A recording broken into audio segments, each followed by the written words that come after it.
রবিবারের সকাল, তখন প্রায় ঘড়ির কাঁটায় 8:10। আমি, বৌঠান আর অরুণ বাগানে থাকা আরাম কেদারায় বসে চা খাচ্ছি। আমি সেই সময় বাগানে থাকা বিভিন্ন রঙের ফুলগুলি মন দিয়ে দেখছিলাম। হঠাৎ বৌঠান বলল, অত মন দিয়ে কি দেখছো কিংশুক ঠাকুরপো? বৌঠানের কথায় হুঁশ ফিরলে সামান্য মুচকি এসে বলি, তুমি তো জানোই বৌঠান, আমি যে বড়ই বাগান বিলাসী, তাই আমার ফুলের সৌন্দর্য উপভোগ করা বরাবরের নেশা। তাই? আচ্ছা, বুঝলাম। এতক্ষণ অর্ণব আমাদের কথোপকথন শুনছিল আর এক মনোযোগে দেখছিল খবরের কাগজ। আমি কিছুটা বিরক্তি প্রকাশ করেই বললাম, অর্ণব, কি খবরের কাগজে এত মন দিয়ে দেখছো বলো তো? সামনে এত সুন্দর ফুলগুলোর মাধুর্য ছেড়ে তুমি কিনা খবরের কাগজে মত্ত হয়ে পড়ে আছো। বুঝলে কিংসু, এই খবরের কাগজেই যে আসল রসদ পাওয়া যায়। তবে আর কি, তুমি দেখো কাগজ, আমি ততক্ষণ ফুলগুলোর সাথে একটু মুলাকাত করে আসি। এই বলে চায়ের কাপটা টেবিলে রেখে উঠতে যাব, এমন সময় অর্ণব আমায় বলল, আরে কিংসু, যাচ্ছ কোথায়? বসো। এই দেখো, সকাল সকাল একটা তরতাজা খবর বেরিয়েছে। কি খবর শুনি? এই নাও, নিজেই দেখো। এই বলে অর্ণব খবরের কাগজের 6 নম্বর পৃষ্ঠাটা আমার হাতে ধরিয়ে দিয়ে বলল, উপরের ডান দিকে দেখো। এ কি? এ যে ব্যাংক থেকে সোনার গয়না পাচারের খবর।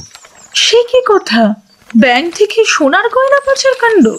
হ্যাঁ মহুয়া, তাহলে আর বলছি কি, একটা বেসরকারি ব্যাংক থেকে সোনার গয়না পাচার হয়ে যাচ্ছে বিগত কয়েকদিন ধরে। এই কারণে তোলপাড় হয়ে পড়লো গোটা কলকাতা জেলা। এ কি সর্বনাশী কাণ্ড রে বাবা! কিন্তু অর্ণব, ব্যাংক একটি নিরাপদ আশ্রয়স্থান, সেখান থেকে সোনার গয়না পাচার হয়ে যাচ্ছে, এ তো বেশ অবাক করা বিষয়। আমি এতক্ষণ যা বলছিলাম তার অর্ধেক কিছুই বোধহয় অর্ণবের কানে পৌঁছল না। সে গভীর ভাবনায় আসক্ত হয়ে এক মনে একটি ফুলের দিকে তাকিয়েছিল। আমি সেটা লক্ষ্য করাতেই বলি, ও অর্ণব, কি হলো? তুমি কি ভাবছো এত মন দিয়ে? না মানে, বুঝলে তো কিংসুক, এইরকম একটা ঘটনা ঘটেছিল বেশ কয়েক বছর আগে। তখন আমি সবেমাত্র গোয়েন্দা পেশায় নিযুক্ত হয়েছি। তার মানে তুমি এমন কেস সলভ করেছিলে? কিন্তু কবে? কই আমি জানি না তো। সেই ঘটনা তাও কবেকার অর্ণব? আরে, এত কেসের মধ্যে তোমার সব কেস বলাটা সম্ভব হয়ে ওঠেনি মহুয়া। তখন প্রায় 2000 সাল। দিনটা ছিল, যতদূর মনে পড়ে, সোমবার।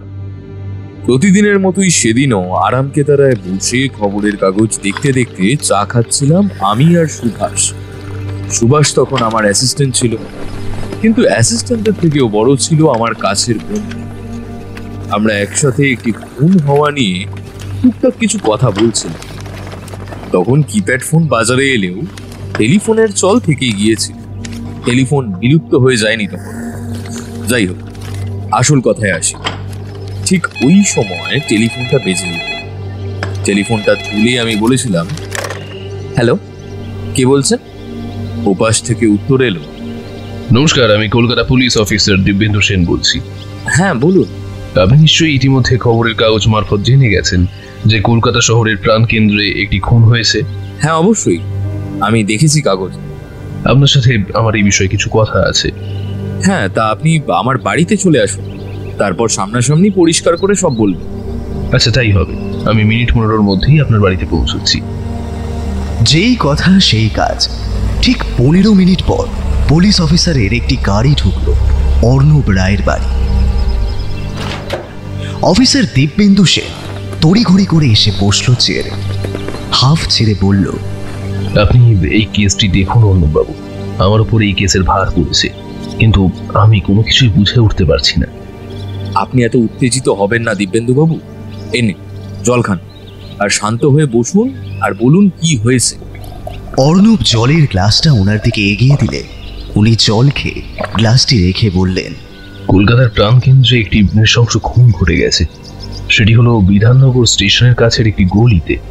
আজ ভোরে এলাকার স্থানীয় মানুষজন থানায় খবর দিলে আমরা স্পটে গিয়ে দেখি একটি ভদ্রলোক উপুর হয়ে পড়ে আছে। সোজা করে তুলতেই দেখলাম তার সারা শরীরে রক্ত লেপড়ে রয়েছে। দেখে যা বুঝলাম খুনটা প্রায় রাতের দিকেই হয়েছে। তার কারণ রক্ত জমাট বেঁধে গেছে। অনেক ঘন্টা পার হয়ে গেলে তবেই রক্ত জমাট বেঁধে যায়। তাই ভোরে যে খুনটা হয়নি এ বিষয়ে আমরা নিশ্চিত। বুঝলাম, কিন্তু খুনটা কি আর কেন করলো সেটাই আমায় দেখতে হবে তো। হ্যাঁ অর্ণববাবু, তবে একটা কথা। বলুন। লাশের পাশে একটি ছড়ি আর একটি পুরনো রেলওয়ে টিকিট পড়েছিল এবং একটি ব্যাগও ছিল, যেখান থেকে আমরা ভিকটিমের পরিচয়পত্র পেয়েছি। পরিচয় কি ওনার? নীলকমল দে। উনি পেশায় একজন ব্যাংক ম্যানেজার, বাড়ি বিধাননগর। আচ্ছা, তাহলে ছুরি, টিকিট এগুলো এখন কোথায়? এই যে আমি এনেছি, এই নিন দেখুন। অর্ণব হাতে একটি গ্লাভস পরে টিকিটটা হাতে নিয়ে মন দিয়ে দেখে বলল, এ কি? এই যে 1995 সালের 10ই মে তারিখের একটা টিকিট। হ্যাঁ, কিন্তু আমি বুঝতে পারছি না খুনি 1995 সালের টিকিট কেন লাশের পাশে ফেলে গেছে। আমার মনে হয় এটা কোনো প্রতিশোধের বার্তা দিচ্ছে। আমারও তাই মনে হয়।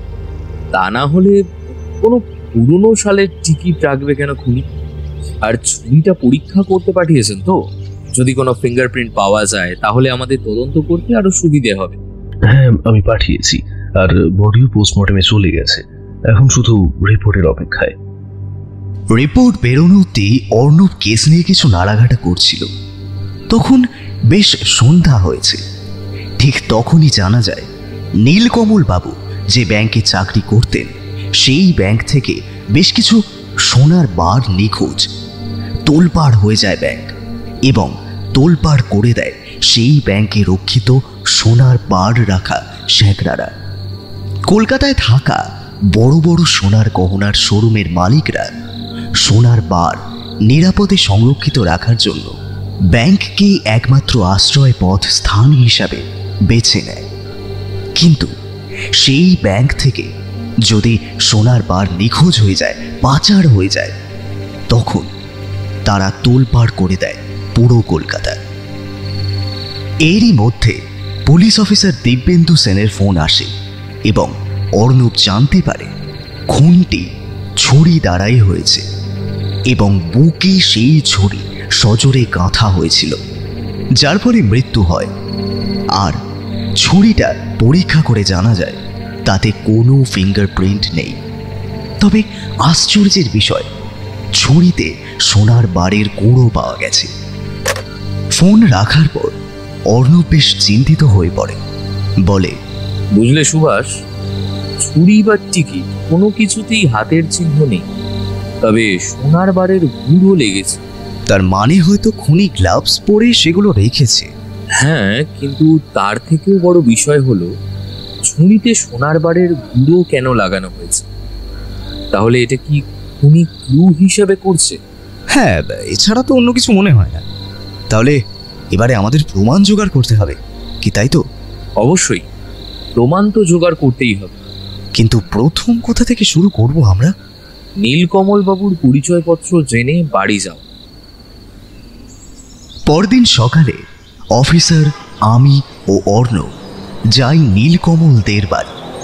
বাড়িটি দোতলার, সামনে বাগান। ওনার বাড়িতে উনি, ওনার স্ত্রী মাধবী ও একমাত্র মেয়ে জুলি থাকেন। নীলকমল বাবুর ঘরে ওনারা জিজ্ঞাসাবাদ শুরু করলেন। মাধবী দেবী, ইনি গোয়েন্দা অর্ণব রায়। এই খুনের কেসের ব্যাপারটা উনিই দেখছেন, তাই উনি যা যা জিজ্ঞাসাবাদ করবেন তার সঠিক উত্তর আপনারা দেবেন।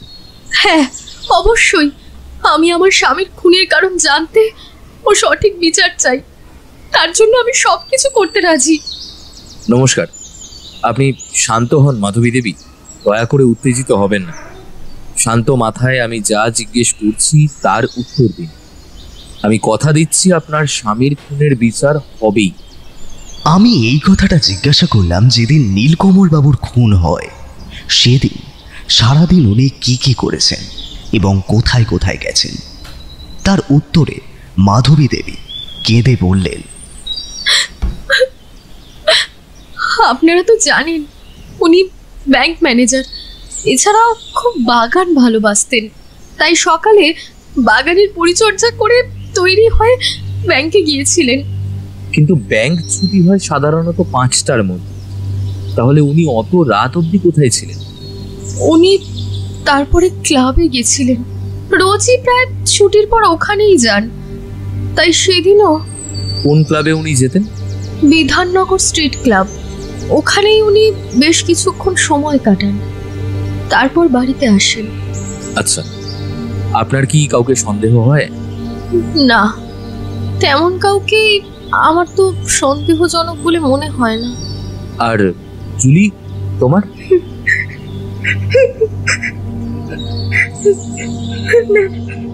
আসলে বাবার সাথে সবারই তো খুব ভালো সম্পর্ক ছিল, তা অফিস হোক কি পাড়া প্রতিবেশী যেই হোক, তাই কেউ বাবাকে খুন করতে পারে সেটা আমরা কল্পনাতেও ভাবতে পারিনি। কিন্তু ভাবতে না পারলেও ভাবতে যে হবে, তার কারণ কেউ না কেউ তো করেছেই। আচ্ছা, ওনার সহকর্মী বা ক্লাবের বন্ধুদের সাথে আপনাদের যোগাযোগ আছে? সহকর্মী বন্ধুরা বাড়িতে কয়েকবার এসেছে, তবে ক্লাবের বন্ধুদের সাথে আমাদের তেমন কোনো যোগাযোগ নেই। কোনো কন্ট্যাক্ট নাম্বার আছে ওনাদের? হ্যাঁ আছে, বাবার ডায়েরিতে সমস্ত নাম্বার নোট করা থাকে, খুঁজলেই পাওয়া যাবে। আসলে বাবার রোজ ডায়েরি লেখার অভ্যাস আছে, তাই নাম্বার পুরনো ডায়েরিতে নিশ্চয়ই লেখা আছে। সেই ডায়েরিটা পাওয়া যাবে? হ্যাঁ হ্যাঁ নিশ্চয়ই, ওই তো ওই টেবিলে আছে। আমাকে অল্প সময় দিন, আমি এক্ষুনি খুঁজে বের করে দিচ্ছি। সুভাষ, ডায়েরিটা দেখো তো, নাম্বারগুলো দেখে আমায় বলো। জুলির দেওয়া ডায়েরিটা দেখে বুঝলাম ডায়েরিটা বেশ পুরনো, তাতে নাম্বার ছাড়াও বেশ অনেক কিছু লেখা আছে। যদিও আমি তাতে বেশি গুরুত্ব না দিয়ে নাম্বারগুলো মনোযোগ দিয়ে দেখতে লাগলাম এবং সেটা অর্ণবের হাতে দিলাম। তারপর অর্ণব বলল, এখানে তো বেশ অনেকগুলোই নাম্বার লেখা আছে, তবে এতগুলো নাম্বার ডায়াল করে ট্র্যাক করা তো সম্ভব নয়। আপনি ফোনটা দিতে পারবেন যে ফোনে নীলকমল বাবুর যোগাযোগ থাকতো তার সহকর্মী বা ক্লাবের বন্ধুদের সাথে? হ্যাঁ অবশ্যই, এই তো, এই নিন। ধন্যবাদ। মাধবী দেবী, আর একটা প্রশ্ন জিজ্ঞেস করার ছিল। হ্যাঁ বলুন। মনে করে বলুন তো, 1995 সালে নীলকমল বাবুর সাথে কারোর কোনো বচসা হয়েছিল বা কিছু নিয়ে ঝামেলা ঝগড়া যেটার পরিণতি শত্রুতা অবধিও যেতে পারে? না, তেমন তো কিছু মনে পড়ছে না, কিন্তু এই কথা কেন? কারণ নীলকমল বাবুর লাশের পাশে একটা পুরনো রেলওয়ে টিকিট পাওয়া যায়, যেটি 1995 সালের টিকিট। তাই আমাদের সন্দেহ হয় 1995 সালে কি এমন ঘটনা ঘটেছিল যেটার টিকিট নীলকমল বাবুর কাছে এখনো অবধি রয়েছে। দেখুন, মানুষের জীবনে কখন কি ঘটনা ঘটে তা পুঙ্খানুপুঙ্খভাবে তো মনে রাখা সবসময় সম্ভব হয় না। তাও আপনি যখন বলছেন আমরা মনে করবার চেষ্টা করব। যদি কিছু মনে করতে পারি আমরা অবশ্যই আপনাকে জানাবো। হ্যাঁ অবশ্যই, জানতে পারলে খুবই ভালো হয়। আচ্ছা, আজ তবে আমরা চলি, তবে দরকারে আবার আসবো। হ্যাঁ, নমস্কার। আমরা বেরিয়ে যাওয়ার পর অর্ণব আমাকে বলল, সুভাষ, তুমি ডায়েরিটা মন দিয়ে দেখো, আর ফোনে যে কটা রিসেন্ট ডায়ালে নাম্বার দেখা যাচ্ছে সেই নাম্বারগুলোর সাথে মেলাও। যে নাম্বারগুলো ঘন ঘন গেছে বা এসেছে সেইগুলো আমাকে দেখাবে, এবং অফিসে আপনি সেই নাম্বারগুলো ট্র্যাক করে দেখবেন লোকেশন কোথায়। হ্যাঁ একদম। ক্লাবের নামটা যেন কি বলেছিল? Bidhannagar street club. হ্যাঁ, চলো তো সুভাষ, আমার সাথে চলো, একবার ক্লাবে গিয়ে একটু ঘুরে আসি, যদি কিছু পাওয়া যায়। অর্ণবের কথায় আমি আর অর্ণব বিধাননগর স্ট্রিট ক্লাবে গিয়ে পৌঁছালাম। অফিসার তখন থানায় চলে গেছে, ওনার আরও অনেক রকম কাজ আছে বলে উনি আর আমাদের সাথে এলেন না। তাই আমরা দুজনেই গেলাম। ক্লাবে সেই মুহূর্তে হাতে গোনা বেশ 4 কি 5 জন উপস্থিত ছিলেন। তাদের থেকেই জানা যায় নীলকমল বাবুর সাথে 3 ভদ্রলোকের খুব মেলামেশা ছিল। তারা একসাথে ক্লাবে আসতেন, বসতেন, খেতেন, গল্প করতেন, আবার একসাথেই বেরিয়ে যেতেন। সেই 3 জন ভদ্রলোকের মধ্যে একজন বিপ্লব সর্দার, অপরজন বিশ্বজিৎ চৌধুরী এবং তৃতীয় জন দেবনারায়ণ বসু। তারপর আমরা বাড়ি ফিরে আসি। কিছুই যে বুঝতে পারছি না সুভাষ।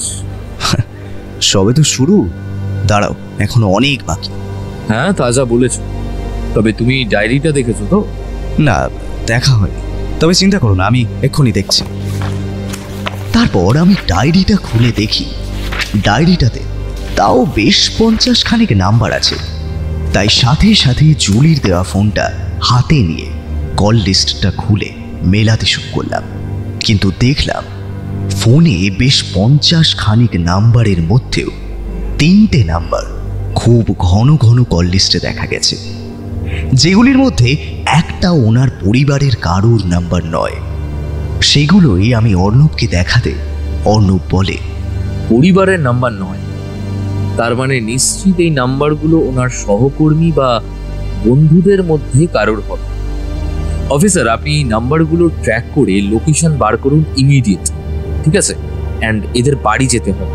কিন্তু ট্র্যাক করে এদের বাড়ি যেতে তো অনেকটা সময় লাগবে। তার থেকে ভালো হতো না যদি আপনি এই নাম্বারে ডায়াল করে ওদেরকে ডেকে নিয়ে কথা বলতেন? না, এই সব ব্যাপারে অনেকেই জড়াতে চায় না, সে যতই কাছের বন্ধু হোক না কেন। তাই ফোন করে তাদেরকে অ্যালার্ট করার রিস্কটা আমি ঠিক নিতে পারছি না। তাই আমি সোজাসুজি গিয়ে কথা বলবো। বেশ, তবে তাই হোক। অফিসার বেশ কিছুক্ষণ টাইম নিয়ে নাম্বারগুলো ট্র্যাক করে লোকেশন বের করেন এবং তাদের পেশা ছাড়াও আরও বিভিন্ন রকম ডিটেলস বার করেন। তবে অদ্ভুত বিষয়, এই 3 জনের লোকেশন ঠিক ওই বিধাননগরের এলাকার মধ্যে। পরদিন ভোরে আমরা 3 জনের মধ্যে একজনের বাড়িতে রওনা হই। গিয়ে দেখি বাড়িটা 3 তলা। বাড়ির গেটের সামনে থাকা নেম প্লেট থেকে জানতে পারি এই বাড়িতে বাস করেন 3 জন, যথা বিপ্লব সর্দার, ওনার স্ত্রী মহিমা সর্দার ও ওনার ছেলে বিজয় সর্দার। বুঝলেন অফিসার, আপনি বাড়ির ঠিক বাইরেটা থাকুন, আমি আর সুভাষ যাচ্ছি। পুলিশ অফিসারকে দেখলে হয়তো ঘাবড়ে যেতে পারে, তার থেকে আমরাই যাই। যদি কোনো দরকার পড়ে তাহলে আপনাকে জানাবো। আপনি ঠিক এখানেই থাকুন, ঠিক আছে? ঠিক আছে। নমস্কার, আমি অর্ণব রয়, ডিটেকটিভ অর্ণব রয়। আপনি বিপ্লব সর্দার তো? হ্যাঁ বলুন, আমি বিপ্লব সর্দার। কেন, কি ব্যাপার? আপনি আমার বাড়িতে? ঠিক বুঝলাম না। আপনি নিশ্চয়ই জানেন আপনার বন্ধু নীলকমল কত পরশু খুন হয়েছে। হ্যাঁ আমি জানি, কিন্তু সেই ব্যাপারে আমাকে কেন আপনারা জিজ্ঞাসাবাদ করতে এসেছেন কিছুই বুঝতে পারছি না। হ্যাঁ একদম ঠিক তাই, আমরা এই খুনের বিষয়ে কিছুই জানি না, আর এই ব্যাপারে আমরা জড়িতও নই। তবে আমাদের বাড়ি কেন আপনারা হানা দিয়েছেন সেটাই তো বুঝতে পারছি না। দেখুন, আপনারা দয়া করে এত উত্তেজিত হবেন না। বিপ্লব বাবু আপনার খুব কাছের বন্ধু ছিলেন নীলকমল বাবু, তাই এটা আমাদের দায়িত্বের মধ্যে পড়ে সবার কাছে জিজ্ঞাসাবাদ করে এভিডেন্স জোগাড় করা। তাই এই কাজে আপনারা বাধা দিতে পারেন না। আপনাদের সহযোগিতা আমাদের প্রমাণ করতে সহজ করে দিতে পারে, তাই দয়া করে আপনারা একটু সহযোগিতা করুন প্লিজ। ঠিক আছে, তবে আসুন ভিতরে। আমরা ভেতরে গিয়ে বসলাম চেয়ারে। অর্ণব তারপর বলল, আচ্ছা বিপ্লব বাবু, আপনি পেশায় একজন সাংবাদিক, তাই তো? হ্যাঁ। আশ্চর্যজনকভাবে নীলকমল বাবুর পেশার সাথে আপনার পেশা পুরোপুরিভাবে আলাদা। তা সত্ত্বেও আপনাদের এত ঘনিষ্ঠ বন্ধুত্বের সম্পর্ক কিভাবে গড়ে ওঠে যদি সেটা বলেন, আর আপনাদের বন্ধুত্ব ঠিক কত বছরের আর কিভাবে যোগাযোগ? আমাদের বন্ধুত্ব প্রায় অনেক বছর, তাও 13-14 বছর তো হবেই। আর আমাদের যোগাযোগ একটা ক্লাবের সূত্র থেকেই। ক্লাবটির নাম? Bidhannagar street club. জিজ্ঞাসাবাদের সময় আমি লক্ষ্য করছিলাম বিপ্লব বাবু খুব চিন্তিত হয়ে পড়ছিলেন, কথা আটকে যাচ্ছিল এবং তার কপালে বিন্দু বিন্দু ঘামও দেখা দিচ্ছিল। বোঝা যাচ্ছিল তিনি খুব নার্ভাস হয়ে পড়েছেন। আমি ভাবলাম হঠাৎ করেই ওনার বাড়িতে এসে এভাবে জিজ্ঞাসাবাদ করায় হয়তো উনি অপ্রস্তুত হয়ে পড়েছেন, তাই এমন অবস্থা। সেই ক্লাবে আপনারা কখন যেতেন এবং কখন ফিরতেন? আমাদের যাওয়া আসার কোনো নির্ধারিত কোনো সময় ছিল না। কখনো আমি আগে যেতাম বা মুনি আগে যেতেন, আবার কখনো আমি আগে চলে আসতাম বা মুনি আগেও চলে আসতেন। আমরা একসাথে যেতামও না আর আসতামও না, শুধুমাত্র ওইখানে থাকার সময় যা কথাবার্তা বলতাম। ব্যাস এইটুকুই। আচ্ছা, কিন্তু আপনাদের বাড়ির দূরত্ব খুব একটা বেশি নয়, তাহলে একই যাত্রায় পৃথক ফল কেন? দেখুন, প্রতিদিন আমাদের জীবনে নানা রকম কাজ থাকে, আর সেগুলো তো সঠিক সময় শেষ করতে হয় বলুন। আর তাছাড়া প্রতিদিন শরীর ঠিক একভাবে চলেও না, তাই অপরজনের অপেক্ষায় বসে থাকতে হবে এটা ঠিক আসলে আমাদের মধ্যে নেই। যেদিন উনি খুন হন সেদিন কি আপনার সাথে ওনার দেখা হয়েছিল? হ্যাঁ, হয়েছিল তো। তারপর উনি ঠিক কখন ক্লাব থেকে বেরিয়েছিলেন? প্রতিদিনই বেশ কিছুক্ষণ আমরা গল্প আড্ডা দিয়ে তারপরেই বাড়ি ফিরি। তবে সেদিন আমার শরীরটা না ঠিক ভালো ছিল না, তাই আমি সেখানে আধ ঘন্টা মতো বসে তারপর ওই বাড়ি ফিরে এসেছিলাম। তাই উনি কখন সেখান থেকে বেরিয়েছেন তা আমি ঠিক বলতে পারবো না। বুঝলাম। তা আপনি নীলকমল বাবুর ব্যক্তিগত জীবন সম্পর্কে কিছু জানেন না? মানে আপনি ঘনিষ্ঠ বন্ধু, তাই আপনি তা জেনে থাকতেই পারেন। যদি কিছু জানেন তো বলুন। দেখুন, আমার ঘনিষ্ঠ বন্ধু হলেও আমাদের ব্যক্তিগত জীবন সম্পর্কে আমরা পরস্পরের কাছে খুব একটা খোলামেলা নই, তাই ওনার ওই ব্যক্তিগত জীবনের ব্যাপারে আমি ঠিক তেমন কিছু জানি না। আচ্ছা, ক্লাবে আপনি ছাড়াও নীলকমল বাবুর আর কোনো বন্ধু ছিল? হ্যাঁ ছিল, আরো দুজন ভদ্রলোক, ওনারাও আমার বন্ধু হন। তাদের নাম? বিশ্বজিৎ চৌধুরী ও দেবনারায়ণ বসু। তবে বিশ্বজিৎ কলকাতায় থাকলেও দেবনারায়ণ এই মুহূর্তে কলকাতায় কিন্তু নেই। কেন? তারা কোথায় গেছে? দেবনারায়ণ পেশায় চিকিৎসক, তাই চিকিৎসা ক্ষেত্রে ওনাকে দেশ বিদেশেই যেতে হয়। উনি 1 সপ্তাহ যাবৎ মুম্বাইতে গেছেন। ফিরবেন কবে? বলেছিল তো 1 মাসের মধ্যেই, অর্থাৎ এই মাসের ভেতরেই ফিরবেন। তার মানে যা বোঝা যাচ্ছে আপনারা 4 জন ওই ক্লাবের বেশ ভালোই বন্ধু, এবং আপনাদের বন্ধুত্বের সম্পর্ক বেশ মিষ্টি ও মধুর বললেই চলে। হ্যাঁ, আপনি যা ভাববেন তাই। তা ওই বিশ্বজিৎ চৌধুরী ও দেবনারায়ণ বসু নামক ভদ্রলোকের নাম্বার পাওয়া যাবে? আপনার কাছে নাম্বার তো নিশ্চয়ই আছে, তো আপনি সেই নাম্বারটা আমাদেরকে দিন, আমাদের সুবিধা হবে তদন্ত করতে। আমি মনে মনে তখন ভাবি, নাম্বার তো আমাদের কাছে আছে, তাহলে আবার চাইছে কেন? কিছু বলতে গিয়েও অর্ণবকে বললাম না।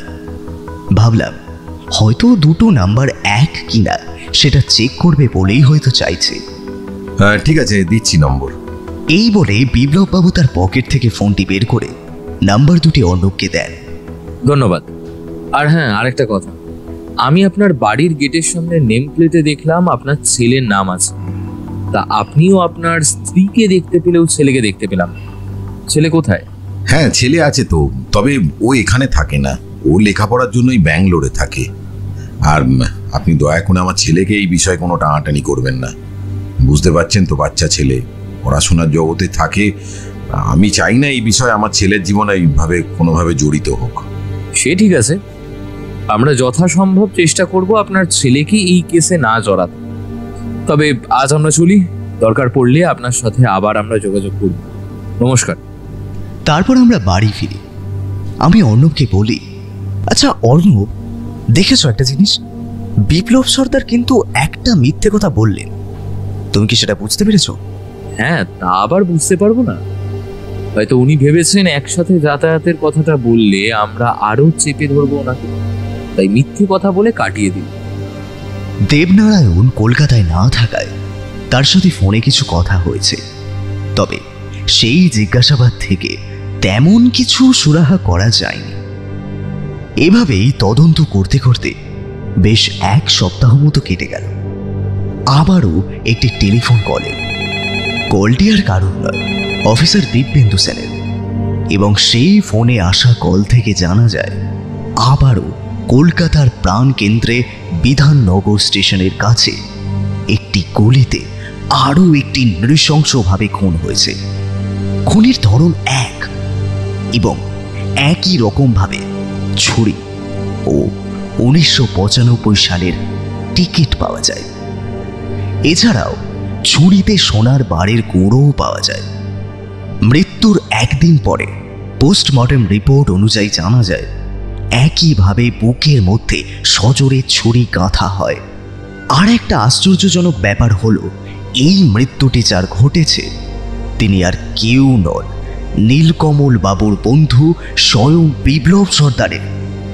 অর্ণব কিছুটা হতভম্ব হয়েই বলল, ব্যাপারটা কেমন অদ্ভুত ঘটলো বলো সুভাষ। যার সাথে খুনের তদন্তের স্বার্থে দুদিন আগেই কথা বলে এলাম, তারই আজ খুন হয়ে গেল।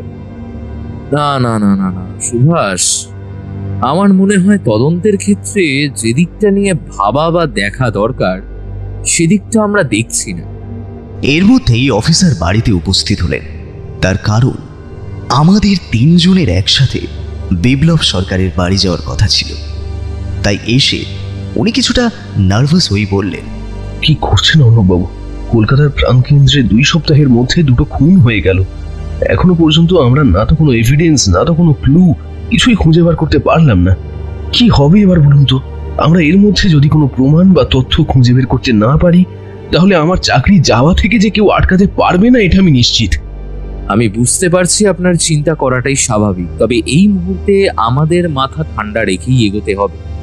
তবে এই ঘটনার সাথে আগের ঘটনার সম্পর্ক তো কিছু রয়েছে, কোথাও না কোথাও যোগসূত্র রয়েছে, সেদিকটা আমাদেরকে আগে খুঁজে বার করতে হবে। তারপর আমরা একসাথে গেলাম বিপ্লব সর্দারের বাড়ি। গিয়ে দেখি স্বাভাবিকভাবেই ওনার স্ত্রী মহিমা সর্দার ও ছেলে ইন্দ্রজিৎ সর্দার খুবই ভেঙে পড়েছে। বাবার মৃত্যুর খবর পেয়ে ছেলে ইন্দ্রজিৎ সর্দার ব্যাঙ্গালোর থেকে ফিরে এসেছেন গতকাল। আপনারা কি করছেন বলুন তো? শহরে 2টো খুন হয়ে গেল, আর আপনারা পুলিশ ডিপার্টমেন্ট, গোয়েন্দা বিভাগ হাত গুটিয়ে বসে আছেন। আগের সপ্তাহে আমার বাবার বন্ধু, আর এই সপ্তাহে আমার বাবা খুন হয়ে গেল, আর আপনারা কি করছেন? উত্তর দিন আমায়, আনসার মি। দেখুন, আমরা যথাসম্ভব চেষ্টা করছি, তবে বিপ্লব বাবুর খুনটা আমাদের গোড়াকে নাড়িয়ে দিয়েছে। 2টো খুনের মধ্যে নিশ্চয়ই কোনো যোগসূত্র রয়েছে, সেটা বেশ বোঝা গেছে। এখন শুধু সেই যোগসূত্রটা আমাদেরকে খুঁজে বার করতে হবে, আর আপনাদের কাছ থেকে আমরা সেই যোগসূত্র খুঁজে পাবার আশাতেই এসেছি। দেখুন, যেভাবেই হোক এই খুনের রহস্য আপনারা বের করুন। আমি আমার স্বামীর খুনের সঠিক বিচার চাই। সেটা আমরাও চাই, বিশ্বাস করুন। ইন্দ্রজিৎ, তোমায় আমার শুধু একটাই প্রশ্ন করার আছে, সেটা হলো তুমি খুব মনোযোগ দিয়ে ভেবে চিনতে বলো, 1995 সালে তোমার বাবার সাথে কারোর কোনো ঝগড়া, অশান্তি, বচসা কিছু হয়েছিল কিনা, যার পরিণতি আজ এই খুন? কেন? মানে হঠাৎ এই প্রশ্ন কেন? তার কারণ তোমার বাবার লাশের পাশে একটা 1995 সালের পুরনো টিকিট পাওয়া গেছে, যা তোমার বাবার বন্ধু নীলকমল বাবুর লাশের পাশেও ঠিক একইভাবে পাওয়া গেছে। এখান থেকেই যোগসূত্র যে আছে তা বোঝা খুব স্বাভাবিক। দেখুন, আজ থেকে প্রায় 5 বছর আগের ঘটনা কি হয়েছে না হয়েছে অত ভালো করে মনে রাখাটা সম্ভব নয়। তবে আমার বাবা যেহেতু সাংবাদিক ছিলেন, তাই প্রত্যেকটা খবরের সাথে বাবা জড়িত ছিল বা যোগসূত্র ছিল। নিউজ পেপারে ছাপানো হতো প্রত্যেকটা খবরই। আর আমার বাবা ভীষণ খবর প্রেমিক ছিলেন, তাই প্রতিদিন খবরের কাগজ আমাদের বাড়িতে আসে, আর সেই খবরের কাগজগুলো একটা লাইব্রেরি রুমে সযত্নে রাখা থাকে। বাবা কোনো কাগজপত্রই ফেলতেন না, সে যত বছরের পুরনোই কাগজ হোক না কেন সেটা রাখাই থাকে। তাই আপনি যদি বলেন 1995 সালের পেপারও কিন্তু বার করে দিতে আমরা পারবো। সেখান থেকে আপনারা হয়তো জানতে পারবেন কিছু। বাহ, এ তো খুব ভালো খবর। তবে বেশি আর দেরি করা ঠিক হবে না, আপনি আমাদের লাইব্রেরি রুমে নিয়ে চলুন। আমরা সবাই মিলে হাত লাগালে হয়তো তাড়াতাড়ি খুঁজে পাওয়া যাবে। আর হ্যাঁ, এই ব্যাপারে যেন বাইরের কোনো কেউ বিন্দু মাত্র পর্যন্ত না জানে। হ্যাঁ, এই বলে আমরা লাইব্রেরি রুমে যাই এবং গিয়ে দেখি বইয়ের পাশাপাশি এক একটা বড় তাকে খবরের কাগজ স্তূপাকারে পড়ে আছে। ধুলোর আস্তরণ পড়ে গেছে তাতে। সেখান থেকে আমরা অতি কষ্টে 1995 সালের মে মাসের পেপারগুলো খুঁজে পাই। সেই প্রত্যেকটি পেপারের স্তর খুলে খুলে অর্ণব দেখে। তারপর হঠাৎই অর্ণব একটি পেপার হাতে নিয়ে এক দৃষ্টিতে তাকিয়ে থাকে, আর তারপর সামান্য মুচকি হেসে আমায় বলে, চালের গুটি পেয়ে গেছি সুভাষ। কি পেয়েছেন? ওই খবরের কাগজে কি এমন লেখা আছে যেটা দেখে আপনার মনে হচ্ছে আপনি ঘুঁটি পেয়ে গেছেন? সে তো সময়ই বলবে। তবে হ্যাঁ, একটা কথা শুনি, আমরা যদি খুব একটা ভুল না হই তাহলে আর 1 সপ্তাহের মধ্যে 2 বন্ধুর আরো কাছের এক বন্ধু বিশ্বজিৎ চৌধুরীও শীঘ্রই খুন হতে চলেছে। আপনি মিলিয়ে নেবেন আমার কথা। সে কি কথা বলছেন আপনি?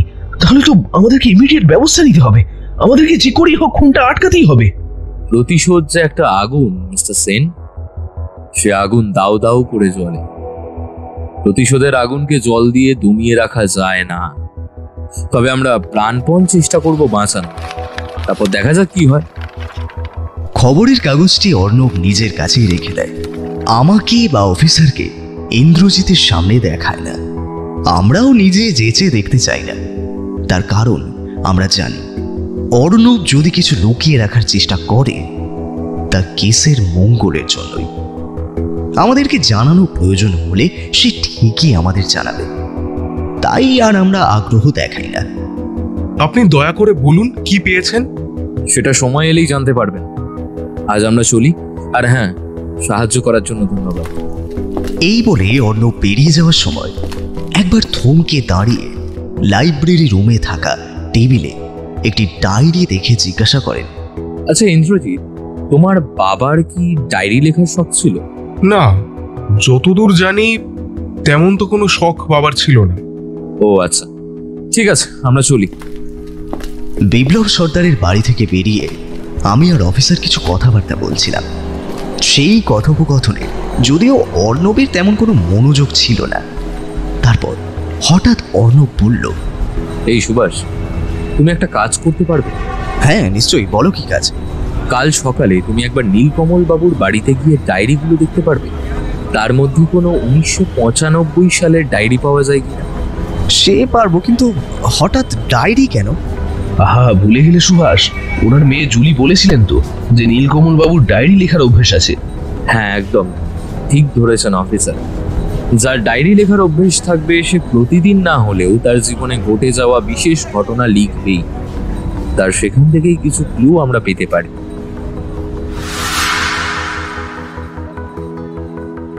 পরের দিন সকাল প্রায় 10:30। তখন অর্ণব বেরিয়ে যায় একটি নিউজ চ্যানেলের অফিসে। সেখানে গিয়ে সাংবাদিকদের সাথে কথা বলেন। ওনারা 1995 সালের ঠিক মে মাসের অর্থাৎ 10ই মে মুম্বাই স্টেশনে ঘটে যাওয়া একটি ট্রেন দুর্ঘটনার ভিডিও ফুটেজ দেখতে চান। যদিও ট্রেন দুর্ঘটনাটি ঘটে মুম্বাই স্টেশনে, তবে কলকাতার সাংবাদিকরা সেই স্পটে এসেছিল এবং টেলিভিশনে টেলিকাস্ট করা হয়েছিল, তাই কলকাতার সাংবাদিকদের কাছে ভিডিও ফুটেজ থাকা স্বাভাবিক ব্যাপার। এই নির্দিষ্ট দিনের ফুটেজ দেখতে চাওয়ার কারণ হল প্রত্যেকটি টিকিটে এই নির্দিষ্ট দিন উল্লেখিত রয়েছে। তাই এটি সবথেকে বড় ক্লু হিসেবে অর্ণব ব্যবহার করে, যেটি পার করতে বেশ কিছুক্ষণ সময় লাগলেও অবশেষে তা পাওয়া যায়। এছাড়াও তারা কলকাতা রেল স্টেশনেও পৌঁছে যান। সেখানে গিয়ে 1995 সালের 10ই মের কলকাতা মুম্বাইগামী সেই ট্রেনের একটি নির্দিষ্ট কামরায় ঘটা দুর্ঘটনার দরুন সেই কামরায় থাকা প্রত্যেকটি মানুষের নামের তালিকা বের করে। ফুটেজটি এবং নামের তালিকাটি ক্লু হিসেবে অর্ণব নিজে কালেক্ট করে নিয়ে আসেন এবং তার কাছেই রেখে দেন। তারপর বাড়িতে এসে আমাকে জানান তিনি। ইতিমধ্যে আমিও নীলকমল বাবুর বাড়ি থেকে ওনার মেয়ের সাহায্যে 1995 সালের মে মাসের ডায়েরিটি সংগ্রহ করে নিয়ে আসি। অনুবাবু, আপনি নিশ্চিত যে এই ঘটনার সাথে এই খুনগুলোর যোগসূত্র রয়েছে? দেখুন, আমি 100% নিশ্চিত না হতে পারলেও 50% তো নিশ্চিত। ঠিক আছে, আপনি এই ভিডিওটা থেকে প্রত্যেকটা মানুষের মুখ দেখলে বুঝতে পারবেন এখানে আমাদের চেনা পরিচিত কিছু মানুষ রয়েছে। তবে যে মানুষটি অপরিচিত তাকেই খুঁজে বার করতে হবে। আপনি এক কাজ করুন, এই অপরিচিত একটি লোকের স্কেচ করাবার ব্যবস্থা করুন, তারপর দেখা যাক জল কত দূর গড়ায়। আপনি যখন বলছেন তবে তাই হোক। অফিসার স্কেচ করবার লোক ডেকে একটি লোকের স্কেচ করান, আর তারপর একটি চেহারা প্রকাশ পায়।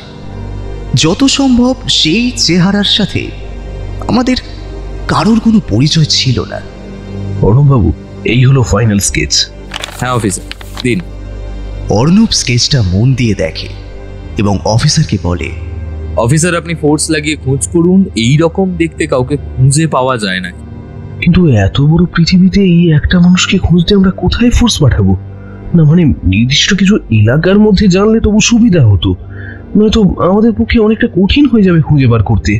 বুঝতে পারছি অফিসার, আপনি কি বলতে চাইছেন আমি বুঝতে পারছি। আমি একদম ভুলে গেছিলাম একটা কথা আপনাকে জানাতে। কি কথা? এই নিন, এটা দেখুন। অর্ণব তারপর নিজের ব্যাগ থেকে একটা কাগজ বার করে অফিসারের দিকে বাড়িয়ে দিয়ে বলে, এটা সেদিন ট্রেনের নির্দিষ্ট কামরায় ঘটে যাওয়া দুর্ঘটনার সময় থাকা যাত্রীদের নামের তালিকা।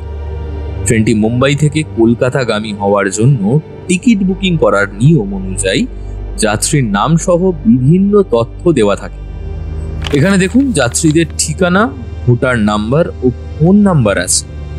এখান থেকেই প্রত্যেক যাত্রীর এলাকা খুঁজে পাওয়া সম্ভব হবে। তালিকা দেখে নির্বাচন করা যাচ্ছে সেই ট্রেনের কামরায় মোট 7 জন যাত্রী ছিল, যার মধ্যে একজন যাত্রী বোধহয় তার পরিবারের সাথে ছিল। তার কারণ একটি টিকিটে 3 জনের নাম উল্লেখিত রয়েছে। তবে সেই 3 জনের খোঁজ এক ঠিকানায় পাওয়া যাবে, আর রইল বাকি 4 জন। অফিসার তৎক্ষণাৎ ফোর্স পাঠিয়ে দিল ঠিকানাগুলোতে তলব করতে। অন্যদিকে অর্ণবের হাতে আমি ডায়েরিটা তুলে দিলাম। একদম ভুলে গিয়েছিলাম আমি সুভাষ, তুমি মনে করিয়ে ভালো কাজ করলে। জানি তো, এত কাজের মধ্যে ভুলে যাওয়াই স্বাভাবিক। ঠিক আছে, টেবিলে রেখে দাও, আমি ফ্রেশ হয়ে এসে দেখব। অর্ণবের কথা মতো ডায়েরিটা টেবিলে রেখে দিলাম। তারপর অর্ণব নিজের সময় মতো ডায়েরিটা দেখল। আমি তখন একটু বিছানায় হেলান দিয়ে শুয়েছিলাম। অর্ণব হঠাৎ আমায় বলল, আচ্ছা সুভাষ, একটা কবিতার লাইনের মানে আমাকে বলে দিতে পারবে? কবিতা? তার আবার মানে? আচ্ছা বলো দেখি, যদি জানি কবিতা তবেই তো জানি মানে। সত্যিই তুমি পারো বটে। শোনো, কবিতাটা হলো অনেকটা এমন: যেও যেথা যেতে চাও, যারে খুশি তারে দাও, শুধু তুমি নিয়ে যাও ক্ষণিক হেসে আমার সোনার ধান কুলেতে এসে। বাবা, নীলকমল বাবু ডায়েরিতে কবিতা লিখেছেন। কবিতার মানেটা কিন্তু একটা অন্য জায়গায় দাঁড়াচ্ছে। আহা, আমি তো সেই মানেটাই জিজ্ঞেস করছি তোমায়। আমি যেটা ভাবছি তুমিও কি সেটাই ভাবছো এই কবিতার মানে থেকে? আচ্ছা, এই কবিতায় সোনার কথা উল্লেখ রয়েছে, আর খুন হওয়া 2টো ছুরিতেই কিন্তু সোনার বাড়ির গুঁড়ো লেগে আছে। অদ্ভুতভাবে এই 2টো জিনিসই একটা কমন কথায় উল্লেখিত, সেটা হলো সোনা। কে, তাই তো? এছাড়াও মনে আছে তোমার, নীলকমল বাবু মারা যাওয়ার ঠিক পরই খবর পাওয়া যায় যে ব্যাংকে উনি চাকরি করতেন, সেই ব্যাংক থেকেই বেশ কিছু সোনার বার নিখোঁজ। হ্যাঁ, একদম ঠিক। প্রত্যেকটা ঘটনার মধ্যে সোনা জিনিসটা প্রত্যক্ষ এবং পরোক্ষভাবে জড়িত। আর সব থেকে বড় কথা, এই কবিতাটি ডায়েরির ঠিক মে মাসের 10 তারিখের পাতাতেই লেখা আছে। আচ্ছা সুভাষ, নীলকমল বাবু আর বিপ্লব বাবু আরো 2টো বন্ধু ছিল না? কিন্তু অদ্ভুতভাবে সেই 2টো বন্ধুর দেখা তো পাওয়া গেল না। হ্যাঁ, ঠিকই বলেছ অর্ণব। 2টো বন্ধুর এরকম মর্মান্তিকভাবে খুন হলো, অথচ তারা একবারও স্পটে আসা তো দূর, তাদের পরিবারের সাথে এমনকি দেখা পর্যন্ত করেনি। কিন্তু কেন? কিন্তু কেন? আচ্ছা সুভাষ, তুমি যদি নীলকমল আর বিপ্লব বাবুর বন্ধু হতে, তাহলে তুমি কি পরিবারের সামনে আসা বা তদন্তের কাজে সাহায্য করার জন্য নিজে থেকে এগিয়ে আসতে না, নাকি পুরোপুরিভাবে আড়ালে থাকতে, যেমন ভাবে বিশ্বজিৎ আর দেবনারায়ণ বাবু রয়েছেন? না, কখনোই না। আমি সবসময় পাশে থাকতাম, সব রকম ভাবে সাহায্য করতাম খুনের তদন্তের জন্য। আচ্ছা সুভাষ, চলো তো একবার বিশ্বজিৎ বাবুর বাড়িতে যাওয়া যায়। ওনারা কেন সামনে আসছেন না সেটা জানাটা খুব দরকার। ঠিক আছে, চলো তবে। এই বলে আমরা ঠিকানাটা দেখে বিশ্বজিৎ চৌধুরীর বাড়ির উদ্দেশ্যে রওনা হই। তখন প্রায় সন্ধ্যে 7টা। বরাবরের মতো অর্ণব গাড়ি চালাচ্ছে, আর তার ঠিক পাশের সিটে আমি বসে রয়েছি। কিছু একটা ভাবতে ভাবতে আমি অর্ণবকে বলি, আচ্ছা অর্ণব, এখন কি বিশ্বজিৎ চৌধুরীর বাড়ি গিয়ে কোনো লাভ আছে? মানে আমরা যতটুকু জেনেছি সন্ধ্যার সময়টা বিশ্বজিৎ বাবু বেশিরভাগ সময় ক্লাবে থাকে। এখন গেলে কি তার দেখা পাওয়া যাবে? কি মনে হয়? আমি যদি খুব ভুল না হই তবে দেখা পাওয়া যাবে বিশ্বজিৎ বাবু। আমার মন বলছে পরপর থেকে খুন হওয়ার পর বিশ্বজিৎ বাবু ক্লাবের চৌখাটে পা দেন এই কদিনের মধ্যে। কথা বলতে বলতেই আমরা পৌঁছে যাই বিশ্বজিৎ বাবুর বাড়ি। তখন প্রায় ঘড়িতে 7:20। বাড়ির দেওয়ালে থাকা নেম প্লেট দেখে জানতে পারি এই বাড়িতে 3 জন সদস্য থাকেন, যথা বিশ্বজিৎ চৌধুরী, ওনার স্ত্রী রমা চৌধুরী এবং ওনার পুত্র আবির চৌধুরী। অবশ্য পরে জানতে পারি ওনার বাড়িতে ওনারা 3 জন ছাড়াও একজন চাকর থাকেন। সে যাই হোক, আমরা দরজায় দাঁড়িয়ে কলিং বেল বাজাতেই কিছুক্ষণের মধ্যেই বিশ্বজিৎ বাবুর স্ত্রী রমা দেবী দরজাটা খুললেন।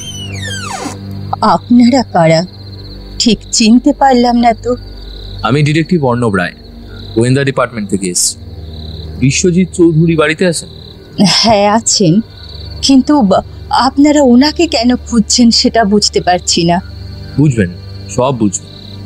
আমি ওনার সাথে কথা বললে সবটা আপনি বুঝতে পারবেন। দয়া করে যদি একটু ওনাকে ডেকে দেন তাহলে ভালো হয়। ঠিক আছে, আপনারা ভেতরে এসে বসুন, উনি ওপরে আছেন, আমি ওনাকে ডেকে দিচ্ছি। আমরা যথারীতি ভেতরে ঢুকে পর পর সাজানো চেয়ারে বসলাম, আর রমা দেবী ওপরে গেলেন ওনার স্বামী বিশ্বজিৎ চৌধুরীকে ডাকতে। তার কিছুক্ষণ পরে বিশ্বজিৎ চৌধুরী ও রমা দেবী একসাথে ওপর থেকে নিচে নামলেন। অর্ণব উঠে দাঁড়িয়ে বলল, নমস্কার, আশা করি আমার পরিচয় আপনি ইতিমধ্যেই জেনে গেছেন। হ্যাঁ, তা জেনেছি, কিন্তু আপনি আমার বাড়িতে কি কারণে এসেছি আপনি সেটা একদমই কি জানেন না, নাকি না জানার ভান করছেন? আপনি এসব কি যা তা বলছেন বলুন তো? আপনার কাছের 2 বন্ধু খুন হয়েছে, আপনি সেটা আশা করি জানেন। তা জানার পরও আপনি একবারও তাদের পরিবারের কাছে গিয়ে দাঁড়ালেন না কেন? দেখুন, খুন কে কেন করেছে আমি জানি না, আর আমি এসব ব্যাপারে নিজেকে জড়াতেও চাই না, আর তাছাড়া আমার সময় হয়ে ওঠেনি। আমি যতদূর জানি আপনি অবসরপ্রাপ্ত পুলিশ অফিসার, অবসরপ্রাপ্ত, রিটায়ার্ড, তাই তো? পুলিশ হয়ে নিজেকে দায়িত্ব থেকে আপনি এভাবে বঞ্চিত করতে পারেন কি? আমি এখন অবসরপ্রাপ্ত, তাই আমার উপর এই কেসের কোনো দায়িত্বই পড়েনি। বিষয়টা থানা গোয়েন্দা অবধি যখন পৌঁছেছে তখন আশা করি এর বিচার ঠিকই হবে। সেসবই বুঝলাম। আচ্ছা, আমাকে একটা প্রশ্নের উত্তর দিতে পারবেন? বলুন, উত্তর জানা থাকলে নিশ্চয়ই বলবো। ইতিমধ্যেই বৃদ্ধ এক ভদ্রলোক রান্নাঘর থেকে হাতে চায়ের কাপ সহ বেরিয়ে এলো। বাবু, এই নিন, আপনার কষো কষো গরম আদা দেওয়া চা এনেছি। লোকটির কথা ও পোশাক দেখে বুঝলাম এই বাড়ির চাকর হবে হয়তো। হ্যাঁ, দাও। এই বলে বিশ্বজিৎ বাঁ হাতে প্লেটটা ধরে ডান হাত দিয়ে চায়ের কাপটি ধরতে গেলে আমার চোখে পড়ে ওনার ডান হাতের অনামিকা আঙুলে থাকা এক চকচকে মাঝারি আকারের চোখে তাক লাগানো সোনার আংটির দিকে।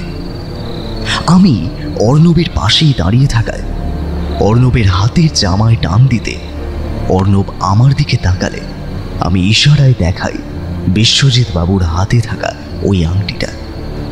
চায়ের কাপে চুমুক দিতে দিতে বিশ্বজিৎ বাবু বললেন, হ্যাঁ, কি বলবেন বলছিলেন? বাহ, আপনার হাতের এই আংটিটা দেখতে তো বেশ সুন্দর। তা এটা তৈরি করাতে কত টাকা খরচা পড়েছিল? এটা আমি তৈরি করাইনি, দোকান থেকেই সরাসরি নিয়েছিলাম। তা হবে বেশ 4 কি 5 বছর আগে, তাই সঠিক দামটা মনে নেই। ও, 5 বছর আগে, মানে 1995 সাল। আচ্ছা সুভাষ, তখন 10 ট্রয় আউন্স স্বর্ণ বারের দাম কত ছিল হবে? মানে 1 ট্রয় আউন্স 80,700 টাকা ছিল। তাহলে 10 ট্রয় আউন্স 8,07,010 টাকা হবে। আপনি তো দেখছি সোনার ব্যাপারে বেশ ভালোই খবর রাখেন, নয়তো এক চান্সে বলা অসম্ভব ব্যাপার। কি বলো সুভাষ? হ্যাঁ, তাই তো দেখছি। আসলে উনি সোনার গয়না পরতে খুব ভালোবাসেন, আর তেমন কিনতেও। তাই সোনার ব্যাপারে সমস্ত খবরাখবরই ওনার কাছে প্রায় থাকে বললেই চলে। হ্যাঁ, বলতে পারেন সোনা আমার নেশা। আচ্ছা, সে যাই হোক, আসল কথা এবার আসা যাক। আপনি নীলকমল ও বিপ্লব বাবুর ব্যক্তিগত জীবন সম্পর্কে জানেন? ব্যক্তিগত জীবন সম্পর্কে জানা মানে আপনি ঠিক কি বলতে চাইছেন? মানে আপনার কি কাউকে সন্দেহ হয়, কেউ এমন একজন যার সাথে আপনার বন্ধুর বহুদিনের শত্রুতা ছিল, যার দরুন প্রতিশোধ নেওয়ার জন্যই উনি এই খুনগুলো করে? না, আমি তেমন কাউকে চিনি না। তার থেকেও বড় কথা, ওদের এমন কোনো শত্রু আছে বলে অন্তত আমি মনে করি না। তার কারণ ওরা মানুষ হিসেবে অত্যন্ত ভালো।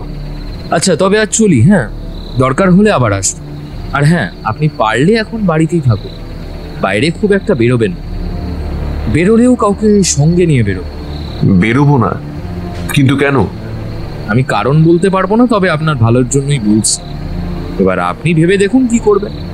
বাইরে বেরোবেন নাকি নিজের প্রাণ রক্ষার্থে বাড়িতেই থাকবেন? এবার বিশ্বজিৎ বাবুর কপালে বিন্দু বিন্দু ঘাম দেখা দিয়েছে। বোঝা যাচ্ছে বেশ চাপেই পড়েছেন উনি। কাঁপা কাঁপা গলায় বললেন, আচ্ছা, তবে তাই হোক। আপনার কথাই আমি শুনবো। আমি বাড়িতেই থাকবো। বেশ, আমরা চলি, দরকার পড়লে আবার আসবো। আমরা তারপর বাড়ি ফিরে আসি।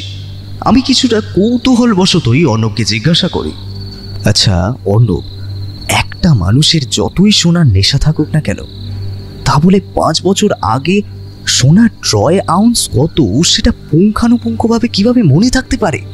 বুঝবে, সবই বুঝবে। শুধু সময়ের অপেক্ষা করো, দেখবে সবটা জলের মতো পরিষ্কার হয়ে যাবে। পরদিন বেলায় অফিসার এলেন বাড়িতে। তখন আমি আর অর্ণব এই কেস নিয়েই কথা বলছিলাম। আসছি অর্ণব বাবু। আরে হ্যাঁ হ্যাঁ, আসুন। আমার ঘরে আসার জন্য পারমিশন নিতে লাগে বুঝি? যদিও না, কিন্তু বসুন। আমি আপনাকে আর কিছুক্ষণের মধ্যেই ফোন করতে যাচ্ছিলাম। ভালোই হলো তার আগে আপনি এসে গেছেন। না এসে আর উপায় কি বলুন? প্রায় 2 সপ্তাহ কেটে গেল, কিন্তু এখন অবধি কোনো কিনারা করা গেল না। একেবারেই যে কিনারা করতে পারিনি সেটা বলা ভুল হবে। মানে? সুভাষ, তুমি ডায়েরিটা খুলে ওই কবিতাটা অফিসারকে দেখাও তো এখন। আমি অর্ণবের কথা মতো ডায়েরিটা খুলে কবিতার লাইনটা অফিসারকে দেখালাম।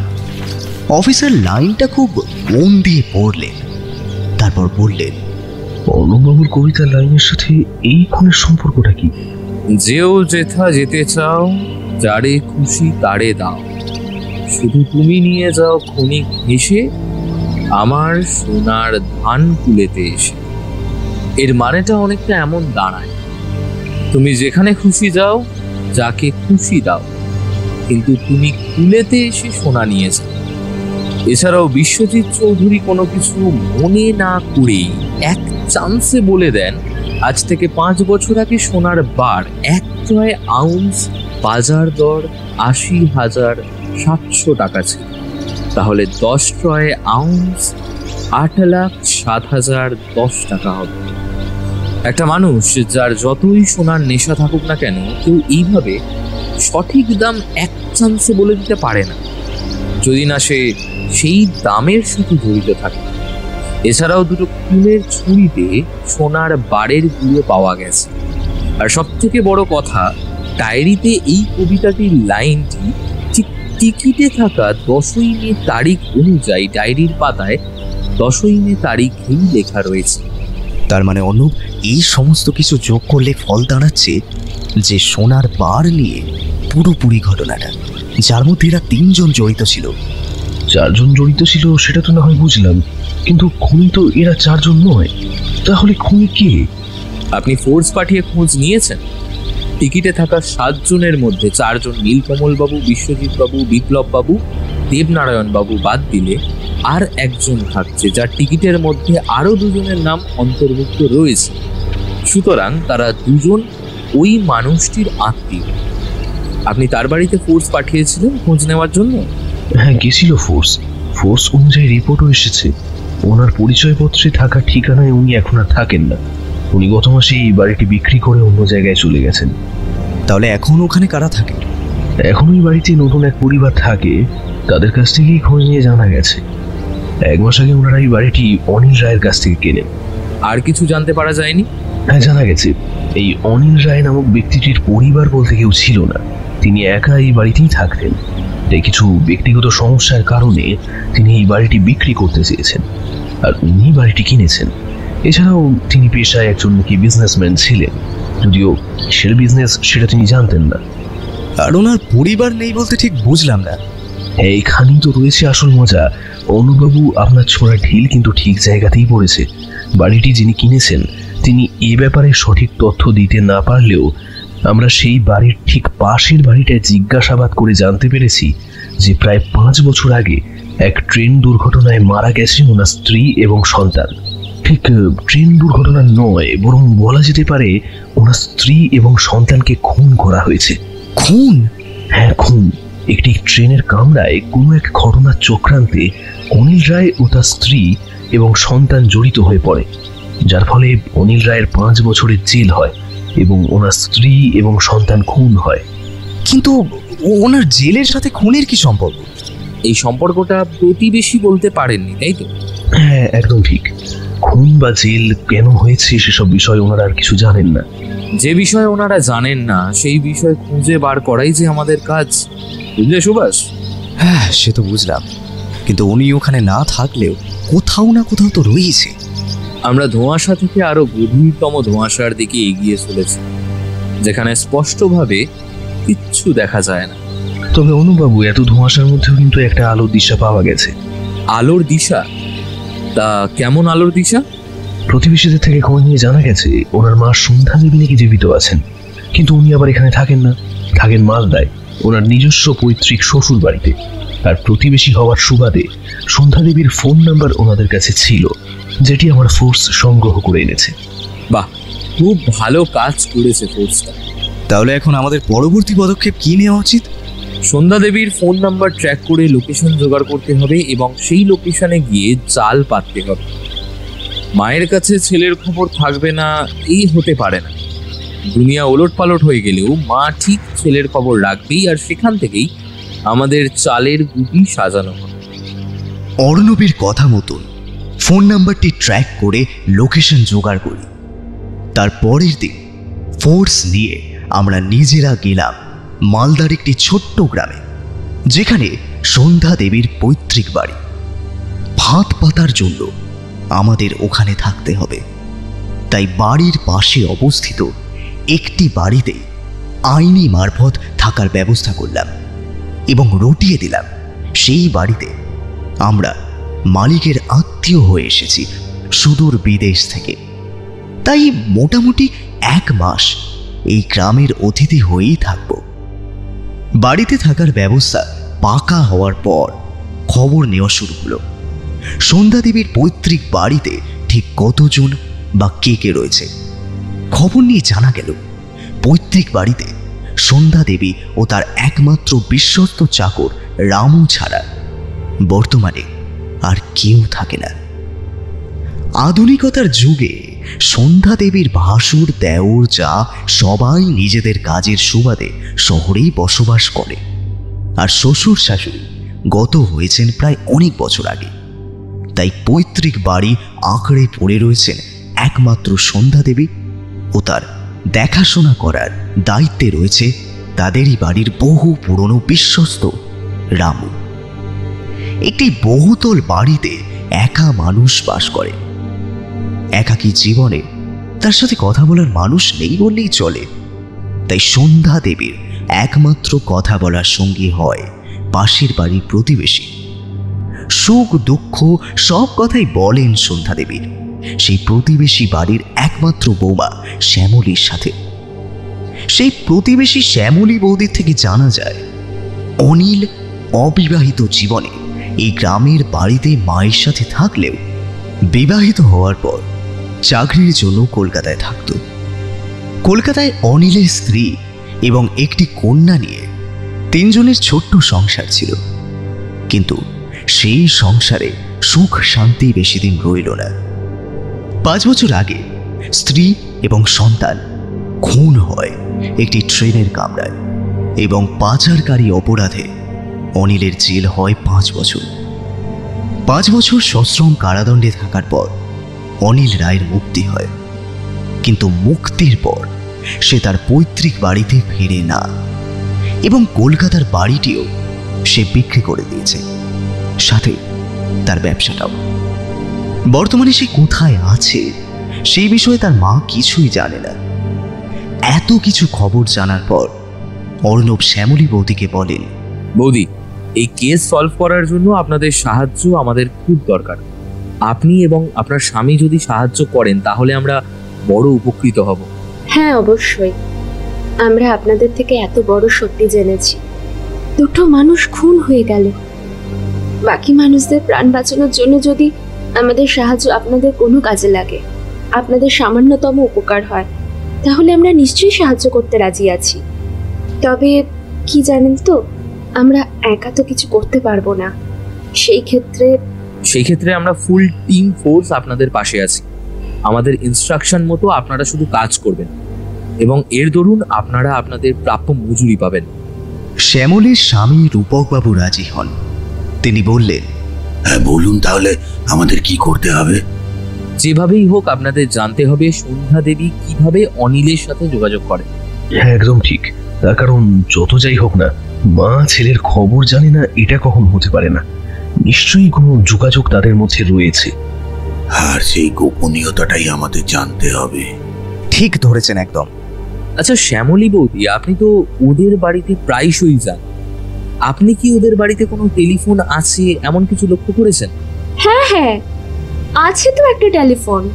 আপনাকে সেই টেলিফোনটি যে কোনো প্রকারে আমাদের হাতে এনে দিতে হবে, বা আমাদেরকে সুযোগ করে দিতে হবে ওই বাড়িতে ঢুকে টেলিফোনের কাছাকাছি যাওয়ার। কিন্তু সেটা কিভাবে সম্ভব? সম্ভব, সবই সম্ভব। শুধু একটু ভাবার সময় দিন, আমি আপনাদেরকে বলে দেব কিভাবে সম্ভব। পরের দিন শ্যামলী বাগানে কিছু কাজ করছিল। তখন অর্ণব শ্যামলীকে ডাকল। বৌদি, আপনি সময় পেলে একটু ঘরে আসতে পারবেন? হ্যাঁ দাদা, আসছি। কিছুক্ষণ পর শ্যামলী বৌদি ঘরে এলো। তখন আমরা সবাই একজোট হয়ে বসে আলোচনা করছিলাম। শ্যামলী বৌদি আসার পর অর্ণব ওনাকে বলল, বৌদি আপনি একটা কাজ করতে পারবেন? হ্যাঁ দাদা, অবশ্যই পারবো। আপনি বলুন কি কাজ? সন্ধ্যা দেবীর বাড়িতে যে টেলিফোন লাইনের তারগুলো আছে, সেই তারগুলোর মধ্যে একটা তার আপনাকে কেটে দিতে হবে। টেলিফোন লাইনের তার কেটে দেবো? কিন্তু তাতে কিভাবে কোনো তথ্য জানা যাবে? উনি বয়স্ক মানুষ, বাড়িতে একা থাকেন। ছেলের সাথে যোগাযোগের রাস্তা বলতে ওই একটাই টেলিফোন। তাও সেই ফোনের লাইনের তার যদি কেটে যায়, তাহলে তার সেই রাস্তাও বন্ধ হয়ে যাবে। কিছুতেই উনি সেটা চাইবেন না। তাই উনি বাধ্য হয়ে টেলিফোন সারানোর জন্য মিস্ত্রি ডাকবেন, আর সেই মিস্ত্রিটাই হবে সুভাষ। আচ্ছা আচ্ছা আচ্ছা, আমি বুঝেছি দাদা। আমি এবার সবটা বুঝতে পারছি। আপনি না একদম চিন্তা করবেন না, হয়ে যাবে, সব হয়ে যাবে। শুধু একটু সময় লাগবে। সময় লাগলেও কাজটা যেন ঠিক হয়, শুধু এইটুকুই দেখবেন। তারপর শ্যামলী বৌদি অর্ণবের কথা অনুযায়ী প্রতিদিনের মতো সন্ধ্যা দেবীর বাড়িতে বেলায় রান্নাবান্না সেরে গল্প করতে যান এবং প্রায় 1.5-2 ঘন্টা পর ফিরে আসেন। আমরা ততক্ষণ চাতক পাখির মতো বসেছিলাম শ্যামলী বৌদির থেকে কাজটি সঠিকভাবে হয়েছে কিনা সেটা জানার জন্য। দাদা, আসতে পারি ভেতরে? হ্যাঁ, ভেতরে আসুন বৌদি, আমরা আপনার অপেক্ষাতেই রয়েছি। বলুন জাস্ট, আপনি ঠিক মতো করতে পেরেছেন তো? আপনার কোনো চিন্তা নেই, আমি কাজটা সঠিকভাবে করে এসেছি। টেলিফোন লাইনের একটা তার আমি কেটে দিয়েছি। আজ বিকেলের মধ্যেই আশা করি উনি আমার বাড়িতে আসবেন। ওনার সেরকম আপনজন এখানে কেউ নেই, একমাত্র আমি বাদে। তাই আমার কাছে কোনো পরামর্শ চাইতে উনি আসবেন। ঠিক আছে, কিন্তু ওনার বিশ্বস্ত চাকর মানে রামু, সে দেখতে পায়নি তো? আপনি সবার গোপনে কাজটি সেরেছেন তো? আরে না না, রাম কাকু দেখতে পাইনি। রাম কাকু সেই সময় বাজারে গিয়েছিল, আর জেঠিমা তো ঠাকুর ঘরে পুজো দিচ্ছিলেন। সেই ফাঁকেই তো আমি তারটা কেটে দিয়েছি। তাই কোনো চিন্তা করবেন না, কেউ কিচ্ছু জানতে পারেনি। ঠিক আছে। তখন দুপুর প্রায় 1টা হবে। শ্যামলী বৌদির আন্দাজটাই ঠিক, বিকেলও করায়নি। সন্ধ্যা দেবী নিজে শ্যামলী বৌদির বাড়িতে এসেছেন টেলিফোনের লাইনের তার কেটে গেছে এটি জানাতে এবং পরামর্শ নিতে কি করা যায়। তখন শ্যামলী বৌদি অর্ণবের শিখিয়ে দেওয়া কথাগুলোই সন্ধ্যা দেবীকে বললেন। আরে জেঠিমা, তুমি কোনো চিন্তা করো না। আমার স্বামী রূপকের পরিচিত একজন লোক আছেন যিনি টেলিফোন সারান। উনি আসুক, আমি ওনাকে বলবো, সে মিস্ত্রির সাথে তোমার যোগাযোগ করে দেবে। ঠিক আছে বৌমা, তুমি তাই বলো, আমি নিশ্চিন্ত হলাম। তার পরের দিন আমি মিস্ত্রি সেজে সন্ধ্যা দেবীর বাড়িতে যাই। আমাকে পরিচয় করিয়ে দিতে যান শ্যামলী বৌদির স্বামী রূপকবাবু। আমি সন্ধ্যা দেবীকে বোঝাই টেলিফোনটি সারানোর জন্য আমাকে আমাদের গোডাউনে নিয়ে যেতে হবে। তার কারণ সমস্ত রকম ব্যবস্থা বাড়িতে নেই, তাই উনি এক কথায় রাজি হয়ে গেলেন। তারপর টেলিফোনটি নিয়ে আমরা এলাম আমাদের কাছে। আর বেশি দেরি না করে অর্ণব অফিসারকে ফোন নাম্বার ট্র্যাক করার জন্য বলেন, কিন্তু সেটি এই বাড়িতে বসে সম্ভব নয়। তাই অফিসার ফোনটি নিয়ে কলকাতায় চলে যান, আর 24 ঘন্টার মধ্যে আমরা ট্র্যাক লিস্ট পেয়ে যাই। প্রত্যেকটা নাম্বার ট্র্যাক করে জানা যায় দিনে ঠিক 5 থেকে 6 বার একটা নাম্বারে ঘন ঘন ফোন আসে। সেই নাম্বারটি আর কেউ নয়, তরুণ নামের একটি যুবকের, যিনি কলকাতায় বসবাস করেন। কিন্তু এই তরুণ নামের ছেলেটা কে, সেটা নিশ্চিত হওয়ার জন্য অর্ণব আরও একটা ফাঁদ পাতল। অফিসার কলকাতা থেকে টেলিফোনটি আবার মালদায় ফেরত আনলে অর্ণব সোজাসুজি সন্ধ্যা দেবীর বাড়িতে না পৌঁছে নিজের কাছে কিছুক্ষণ রেখে দেন। নিজের কাছে রেখে দেওয়ার কারণ কি সেটা না বুঝতে পেরে আমি কিছুটা কৌতূহল নিয়ে অর্ণবকে জিজ্ঞাসা করলাম, এই টেলিফোনটা আমাদের কাছে রেখে দিয়ে কি লাভ হবে? প্রায় 24 ঘন্টা পার হয়ে গেছে, এর মধ্যে একবার হলেও তরুণ এই নাম্বারে তো ফোন করেছে, আর ফোন না পাওয়ায় উনি বেশ চিন্তিত হয়ে পড়েছেন। এখন যদি হঠাৎ করে এই নাম্বার থেকে কল যায়, তাহলে উনি উত্তেজনাবশত এমন কিছু নিশ্চয়ই কথা বলে ফেলবেন যেখান দিয়ে আমরা একটা কোনো ক্লু পাবো। এই বলে অর্ণব ফোন নাম্বারটা ডায়াল করে ফোন করে। ফোনটি ধরা মাত্রই ওপাশ থেকে তরুণ নামক যুবক কি বলেন, হ্যালো, কি করো বলো তোমার? নিশ্চয়ই ফোনটাকে খারাপ করে ফেলেছিলে, তাই ফোন যাচ্ছিল না। আমি কাল থেকে ফোন করেই যাচ্ছি, একটা বারও ফোন লাগছে না। আমি তোমাকে বারবার বলেছি যে তোমার সাথে যোগাযোগ করার একমাত্র উপায় এই ফোনটা। তুমি ফোনটাকে তো ঠিকভাবে যত্নে রাখবে নাকি? অর্ণব তখন রামু চাকরের গলা নকল করে বললেন, দাদাবাবু, আমি রামু কাকা। আসলে কালকে টেলিফোনের লাইনে তারটা কোনোভাবে কেটে গিয়েছিল, তাই একটা মিস্ত্রি দিয়ে সারাতে দিয়েছিলাম। এখন ফোনটা ঠিক হয়ে গেছে, মা ঠাকুর ঘরে আছে, তাই আমি তোমাকে ফোন করে জানিয়ে দিলাম। মা ঠাকুরন তোমায় কিছুক্ষণ পর ফোন করে নেবেন। হ্যাঁ, ও আচ্ছা, ঠিক আছে। শোনো, মার তুমি সাবধানে থেকো। আমি যে কি দুশ্চিন্তায় পড়ে গেছিলাম, কি আর বলবো তোমার। আর দুশ্চিন্তার কি আছে দাদা বাবু, আমি তো রয়েছি মা ঠাকুরনের কাছে। তুমি এখন কোথায় আছো? কলকাতায়? হ্যাঁ হ্যাঁ, আচ্ছা আমি রাখি। তারপর অর্ণব ফোনটা রেখে দেয়। বুঝলেন অফিসার, আমরা অনেকটাই নদীর তীরে চলে এসেছি, এবার জল কাটিয়ে শুধু ডাঙায় ওঠার পালা। যত তাড়াতাড়ি ওঠা যায় ততই মঙ্গল আমাদের সবার জন্য। তাহলে আমাদের আর বুঝতে কোথাও বাকি রইল না যে তরুণ নামক ব্যক্তিটি সন্ধ্যা দেবীর সুপুত্র। সে তো বোঝা গেল, কিন্তু এই তরুণ নামক ব্যক্তিটি নিজের বাড়ি, ব্যবসা সমস্ত কিছু বিক্রি করে কলকাতাতেই আছেন, কিন্তু কলকাতার ঠিক কোথায়, আর উনি কি করেই বা খাচ্ছেন? না মানে, আর যাই হোক, কিছু তো রুজি রোজগার করতেই হবে, নয়তো কলকাতার মতো শহরে একা পেট চালাবে কি করে? গা ঢাকা দিয়ে রয়েছে, এছাড়া আর ওনার কোনো উপায় নেই।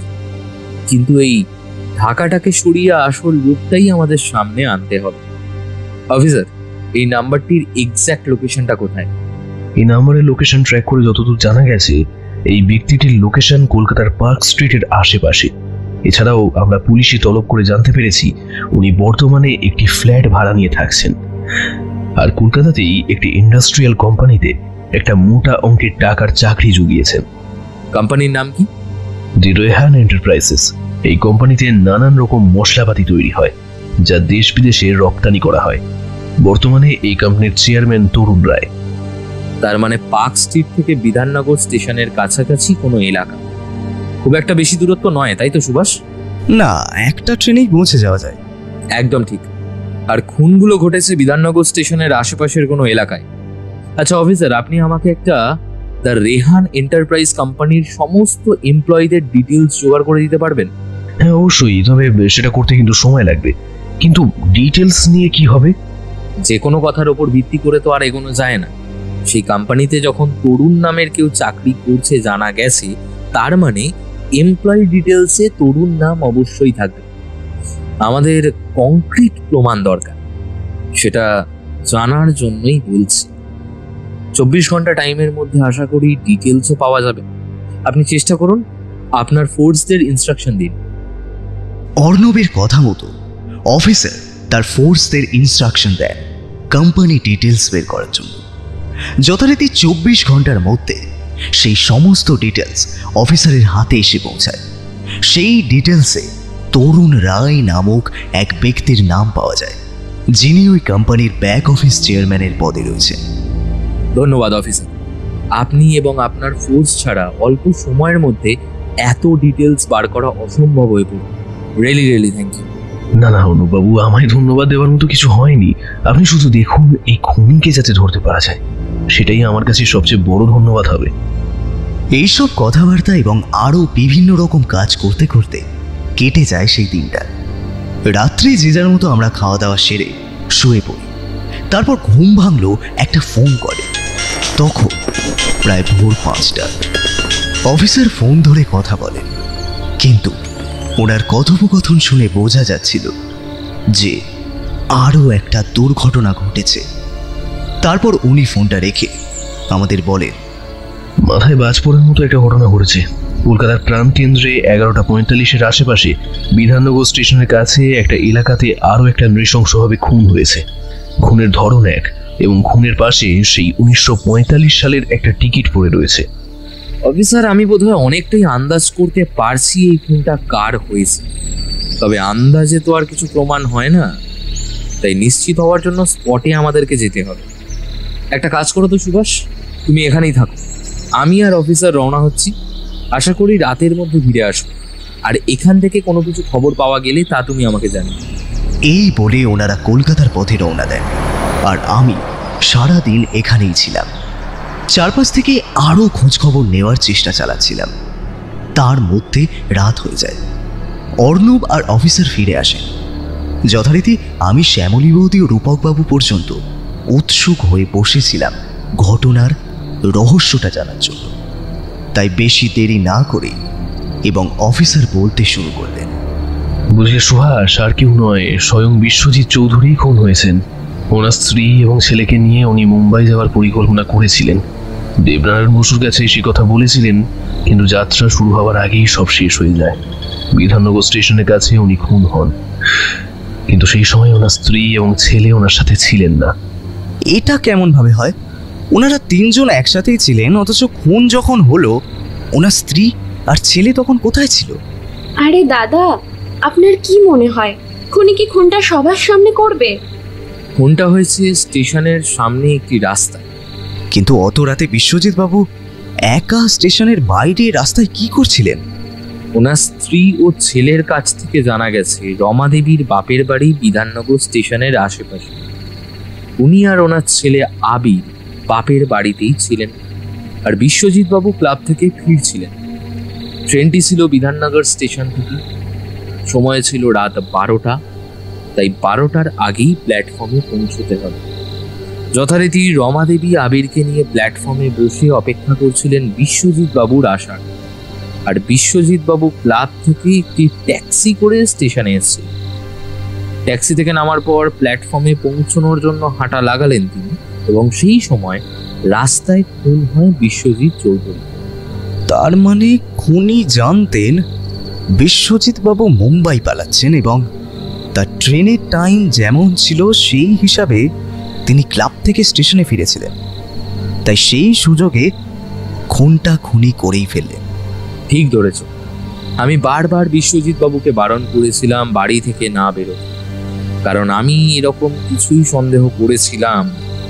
কিন্তু ওনার মনে যে ভয় আছে, কারণ উনি যে জানেন উনিও দোষী।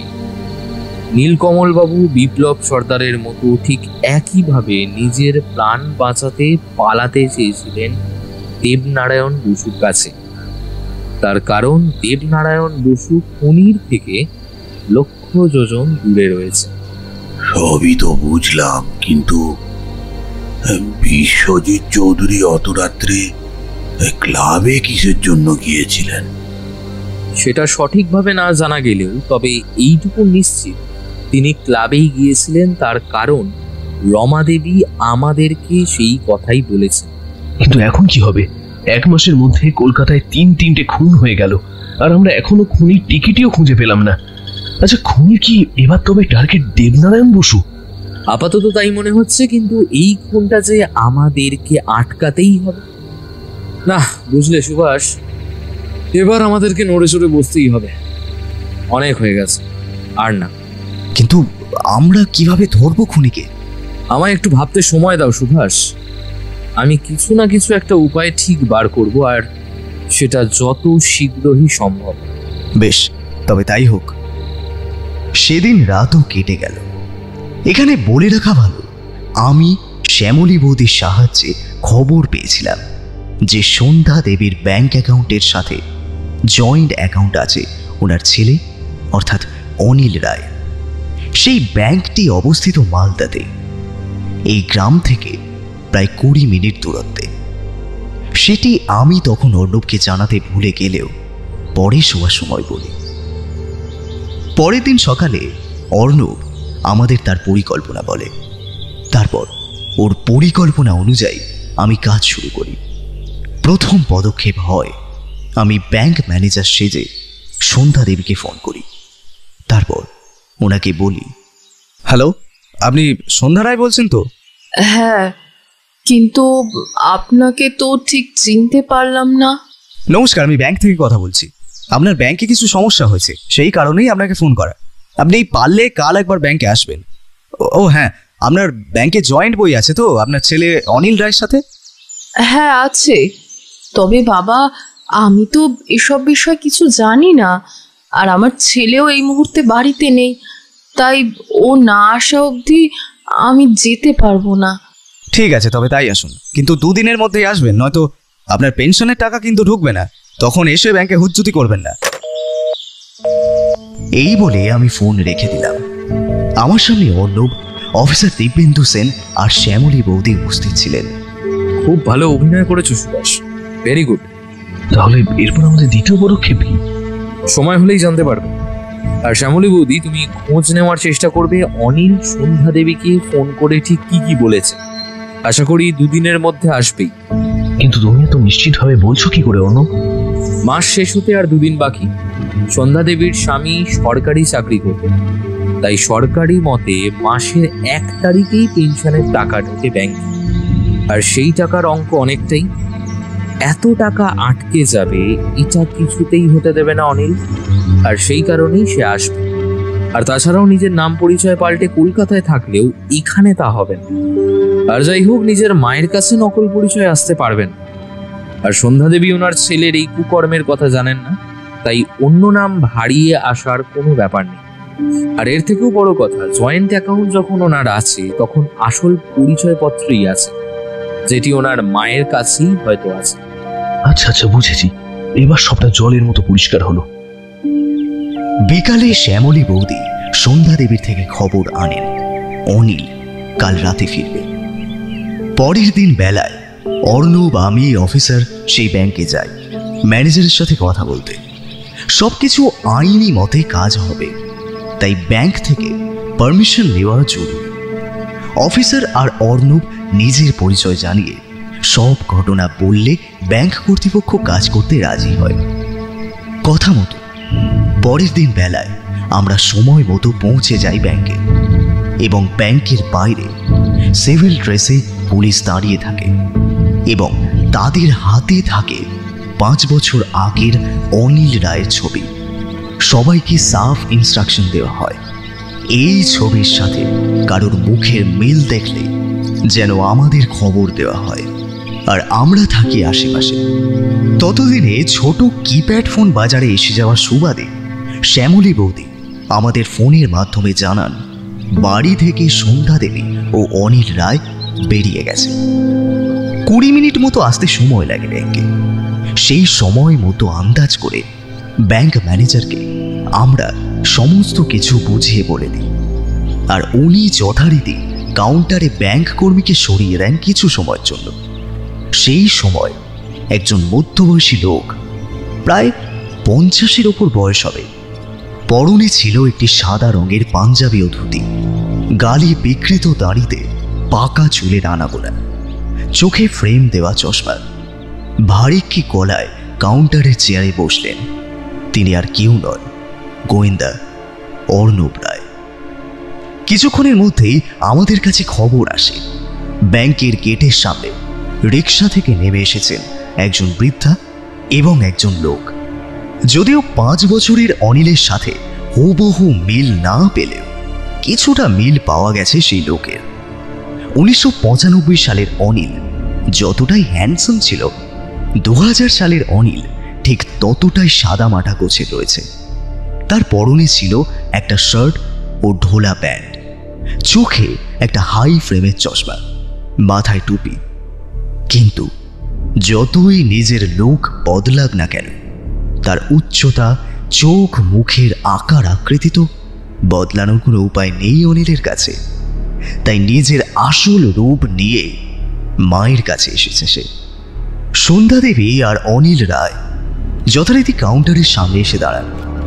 ইচ্ছাকৃতভাবে আমি লাইনে ছিলাম, যদিও আমার পরে ওরাই ছিলেন।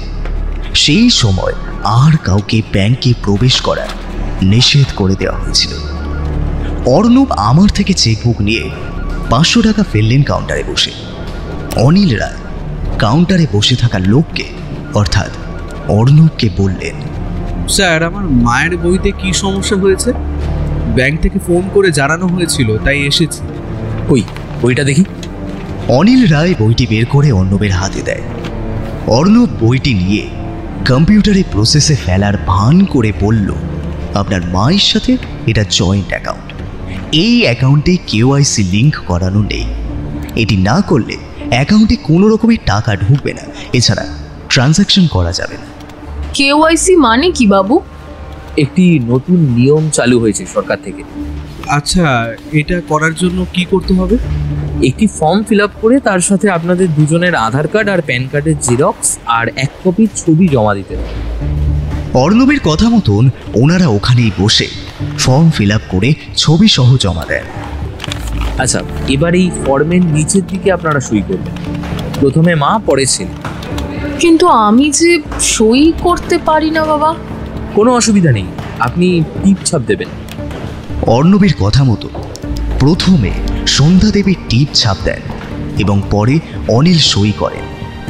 তরুণ রায় নামটা যেই পুরো লেখা শেষ হয়েছে, তখনই পুলিশ অফিসার এসে অনিলের মাথায় বন্দুক ঠেকিয়ে বললেন, you are under arrest Anil Roy, ওরফে তরুণ রায়। তরুণ? কিন্তু ওনার নাম তো অনিল। তাহলে ব্যাংকে তো আর নকল নামে সই করতে পারবে না। এটা জেনেও তরুণ নামে কেন লিখলো? এখানেই তো আসল খেলা মহুয়া। এমন অনেক কিছুই ঘটনা আছে যা সাধারণ মানুষের চোখ এড়িয়ে গেলেও গোয়েন্দাদের চোখ এড়াতে পারে না। কিন্তু কি ঘটনা? শোনো, তবে ভেতরে থাকা আসল ঘটনা। এ কি আপনারা আমাকে অ্যারেস্ট করছেন কেন? আর তরুণকে? আমি তরুণ নই, আমার নাম অনিল রায়। সন্ধ্যা দেবী রীতিমতো ভয় পেয়ে যান। বৃদ্ধ বয়স্কা মানুষ, তার উপর তার চোখের সামনে তার ছেলেকে অ্যারেস্ট করা হচ্ছে, এটি দেখে উনি বললেন, আরে বাবু, আপনারা কি করছেন? আমার ছেলেকে কেন ধরছেন? আমার ছেলে কি করেছে? আপনি শান্ত হন, আপনি সবই জানতে পারবেন আপনার ছেলে কি করেছে। তবে আপনি শান্ত হন, আপনার চোখের সামনে এক্ষুনি সমস্ত সত্যি ফাঁস হবে। আর আপনি শুধু একটু অপেক্ষা করুন প্লিজ। দেখুন, আপনার কাছে পালাবার কোনো পথ নেই, তাই ভালো হবে আপনি নিজেকে নিজেই সারেন্ডার করুন। আশ্চর্য, আমাকে আপনি অ্যারেস্ট করে বলছেন আমাকে সারেন্ডার হতে? আরে আমি কি ভুল করেছি, কি অন্যায় করেছি যে আমি সারেন্ডার হব? আমি তো বলছি আমি তরুণ নই, অনিল রায়। এবার অর্ণব কাছের ঘর থেকে বেরিয়ে এসে বললেন, তাই নাকি? তাহলে আমার একটা প্রশ্নের উত্তর দিন তো। আপনার নাম তো অনিল রায়, তাহলে আপনি ফর্মে তরুণ রায় সই করলেন কেন? অনিল অর্ণবের কথা শুনে ফর্মটির দিকে তাকিয়ে দেখে সত্যি অনিল তরুণ রায় নামে সই করেছে। এবার অনিল নিজেও বুঝতে পারে তার আর কোনো পালাবার পথ নেই, তাই অবশেষে নিজেকে সারেন্ডার করতে বাধ্য হয়। তবে শুধু একটাই কথা অর্ণবকে বললেন, আপনি শুধু একটা কথাই বলুন, আপনি আমাকে চিনলেন কিভাবে? আমি যে তরুণ আপনি সেটা বুঝলেন কিভাবে? আপনি বর্তমানে দ্য রেহান এন্টারপ্রাইজ কোম্পানির ব্যাক অফিস চেয়ারম্যান হওয়ার সুবাদে দেশ বিদেশে জিনিসপত্র রপ্তানির ক্ষেত্রে আপনাকে বিভিন্ন ফাইলের বিভিন্ন চেকে সাইন করতেই হয়। আর সেই সাইন আপনি করেন অনিল রায় হয়ে নন, তরুণ রায় হয়ে। কি তাই তো? আর এছাড়াও আপনার ডান হাতের অনামিকা আঙুলটি ছোটবেলায় ভলিবল খেলতে গিয়ে ভেঙে যায়, যার ফলে আঙুলটি একটু বাঁকা আছে। আর সেটা আমি কিভাবে লক্ষ্য করেছি তা মনে সন্দেহ জাগতেই পারে, সেই সন্দেহ আমি পরিষ্কার করে দিচ্ছি। সন্ধ্যা দেবীর বাড়ির পাশের প্রতিবেশী শ্যামলী বৌদির দ্বারা আমি খবর পেয়েছি আপনার ডান হাতের অনামিকা আঙুলটি বাঁকা, এবং এটি নিজের মুখে সন্ধ্যা দেবী শ্যামলী বৌদিকে বলেছে। সন্ধ্যা দেবীর ছেলে অনিল রায় অন্য কেউ হতেই পারত। একই নামে পৃথিবীতে অনেক মানুষ বাস করে, কিন্তু তার হাতের নিশ্চয়ই ঠিক ডান হাতের অনামিকা আঙুলটি বাঁকা থাকতো না। কি তাই তো? আপনি নিজেকেই বিগত 5 বছরে যতই অন্যরকম রূপে সাজানোর চেষ্টা করুন না কেন, আপনার উচ্চতা, আপনার মুখের আকৃতি কখনোই বদলাবার নয়। তাই বিগত 5 বছরে আপনি কোম্পানিতে যে ফটো জমা করেছেন, আপনার ডিটেলস অনুযায়ী আপনি যে তরুণ রায় সেটা মিলে গেছে। আর সব থেকে বড় প্রমাণ তো এই ফর্মে থাকা আপনার সই। আর কোনো সন্দেহ আছে আপনার? মাথা নিচু করে দাঁড়িয়ে আছে অনিল। এবার বলুন, আপনি 3টে খুন করেছেন কেন? ব্যাংকের মেঝেতে হাঁটু গেড়ে বসে কাঁদতে কাঁদতে বললেন, বিশ্বাস করুন, সেই দিন আমার কোনো দোষ ছিল না। আমি নির্দোষ। আমার স্ত্রী সন্তান নির্দোষ হওয়া সত্ত্বেও আমার স্ত্রী আর সন্তানকে প্রাণ হারাতে হয়েছিল। আমায় 5 বছর জেল খাটতে হয়েছিল। আমি সেদিনই মনে মনে ভেবে নিয়েছিলাম এর বদলা আমি নেব। তাই 5 বছর পর এই বদলা আমি নিলাম। তবে এখন একজন বাকি আছে। আমি বোধহয় তাকে আর শেষ করতে পারবো না। তবে আমার অভিশাপ লাগবেই লাগবে। সে কোনোদিনও সুখী থাকবে না, কোনোদিনও শান্তিতে থাকবে না। সেদিন এমন কি ঘটেছিল যার প্রতিশোধ আপনাকে খুনের মারফত নিতে হলো? সালটা 1995। তখন আমার নিজের সোনার ব্যবসা ছিল কলকাতাতে। তৈরি করা সোনার গহনা আর সোনার বার দেশে বিদেশে রপ্তানি হতো।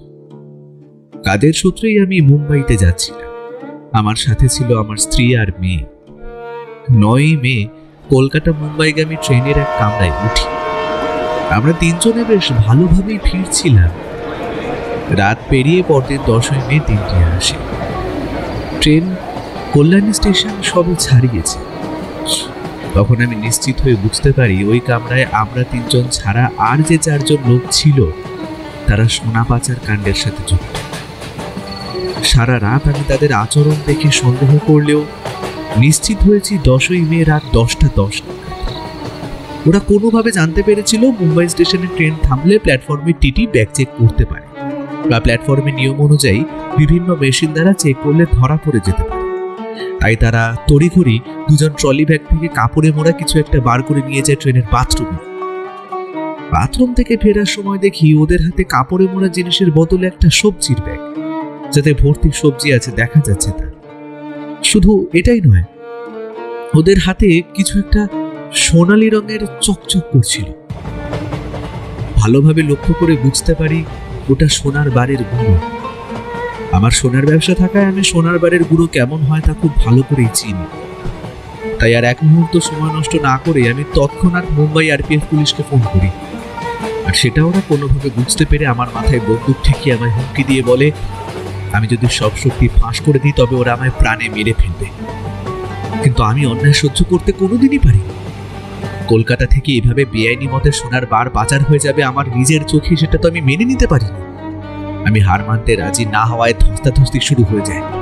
আমার স্ত্রী সেই মুহূর্তে মুম্বাই পুলিশকে ফোন করতে গেলে আর মেয়ে ট্রেনের চেন টানতে গেলে ওরা আমাকে মেরে ফেলে দেয় কামরার ফ্লোরে। 4 জনের মধ্যে 2 জন আমায় ধরেছিল আর ক্রমাগত মারছিল। রক্ত ঝরে পড়ছিল আমার শরীর থেকে। উঠে দাঁড়ানোর মতন ক্ষমতা আমার ছিল না।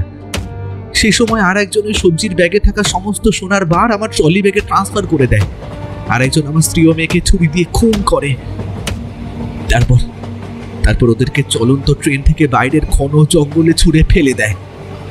খুনটি গেটের সামনে করায় রক্তের দাগ অল্প পড়ে থাকলেও সেটা তারা জল দিয়ে ধুয়ে দেয়।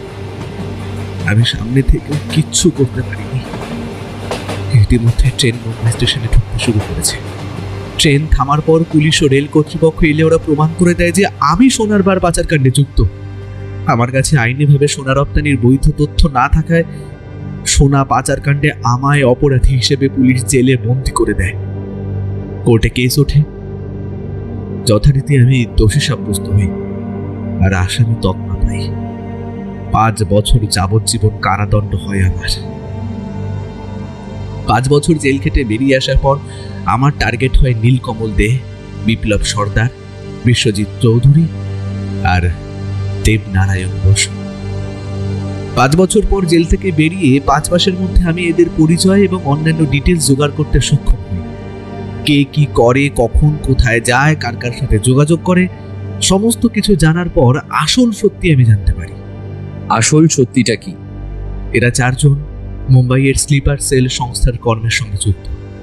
এরা মাঝে মধ্যেই মুম্বাইতে যাতায়াত করে। যেমন দেবনারায়ণ বসু এখন মুম্বাইতে রয়েছে, চিকিৎসক হলেও চিকিৎসার কাজের জন্য মুম্বাইতে থাকে না, থাকে স্লিপার সেলসের আওতার কিছু কাজের জন্য।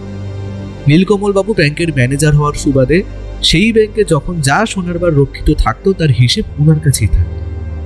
তাই খুব সহজেই বেআইনি মতে খোঁজ দিয়ে জাল নথিপত্র বার করে সোনার বার পাচার করার বুদ্ধি দিয়েছিলেন বাকি 3 জন বন্ধুকে। পাচার করার পর যে অর্থ পাবে তা তাদের 4 জনের মধ্যে সমান ভাগে ভাগ হবে, এমনটাই পরিকল্পনা ছিল তাদের। সেই পরিকল্পনা আমি ভেস্তে দেওয়ায় তারা আমার জীবনটা শেষ করে দিল। তাই আমি প্রতিশোধ পরায়ণ হয়ে উঠেছিলাম, আর যার ফলস্বরূপ আজ 3 জন খুন। কিন্তু বাকি আর একজনের কি হবে আপনারাই বলুন তো? সে কি এভাবেই সমাজের বুকে বুক ফুলিয়ে ঘুরে বেড়াবে? না, তা কখনোই নয়। দেবনারায়ণ বসু ওনার অপরাধের যোগ্য শাস্তি পাবেন, তার ব্যবস্থা আমরা নিশ্চয়ই করব। তবে আপনি যা করেছেন তাও কিন্তু ঠিক করেননি। প্রতিশোধ অন্যভাবেও নেওয়া যেতে পারে। প্রতিশোধ নেওয়া মানে কিন্তু খুন করা নয়। এই 3 খুনের জন্য আপনি আপনার প্রাপ্য শাস্তি অবশ্যই পাবেন। ছি ছি ছি ছি, অনিল, তুই আমার ছেলে হয়ে কিনা শেষমেশ খুন করলি? এত বড় পাপ আমি কোথায় রাখবো? আমি সমাজে মুখ দেখাবো কি করে? পুলিশ বাবু, আমি নিজে বলছি, আমার ছেলেকে যোগ্য শাস্তি আপনি দিন, আমি পাশে আছি। এভাবেই খুনি অনিল পুলিশের হাতে ধরা পড়ল। বুঝলে কিংচুক? এভাবেই সমাজের কীটগুলোর যোগ্য শাস্তি পাওয়া দরকার। তুমি খুব ভালো কাজ করেছো অর্ণব। আমি তোমার সহকর্মী হতে পেরে নিজেকে গর্বিত বোধ করছি। আমাদের মতো সাধারণ মানুষজন কত ভরসা করে, বিশ্বাস করে ব্যাংকে সোনা গয়না সংরক্ষিত রাখে, সেখান থেকে যদি এইভাবে উধাও হয়ে যায় তাহলে তো বড়ই সমস্যা। ঠিক যেমন এই খবরের কাগজে বেরোনোর ঘটনাটা। বৌঠানের মুখের কথা শেষ হতে না হতেই পুলিশ অফিসারের ফোন আসে। আমাদের বুঝতে আর বিন্দুমাত্র সময় লাগে না যে এই ঘটনাটার দায়ভার পড়তে চলেছে আমাদের গোয়েন্দা অর্ণব রায়ের কাঁধে।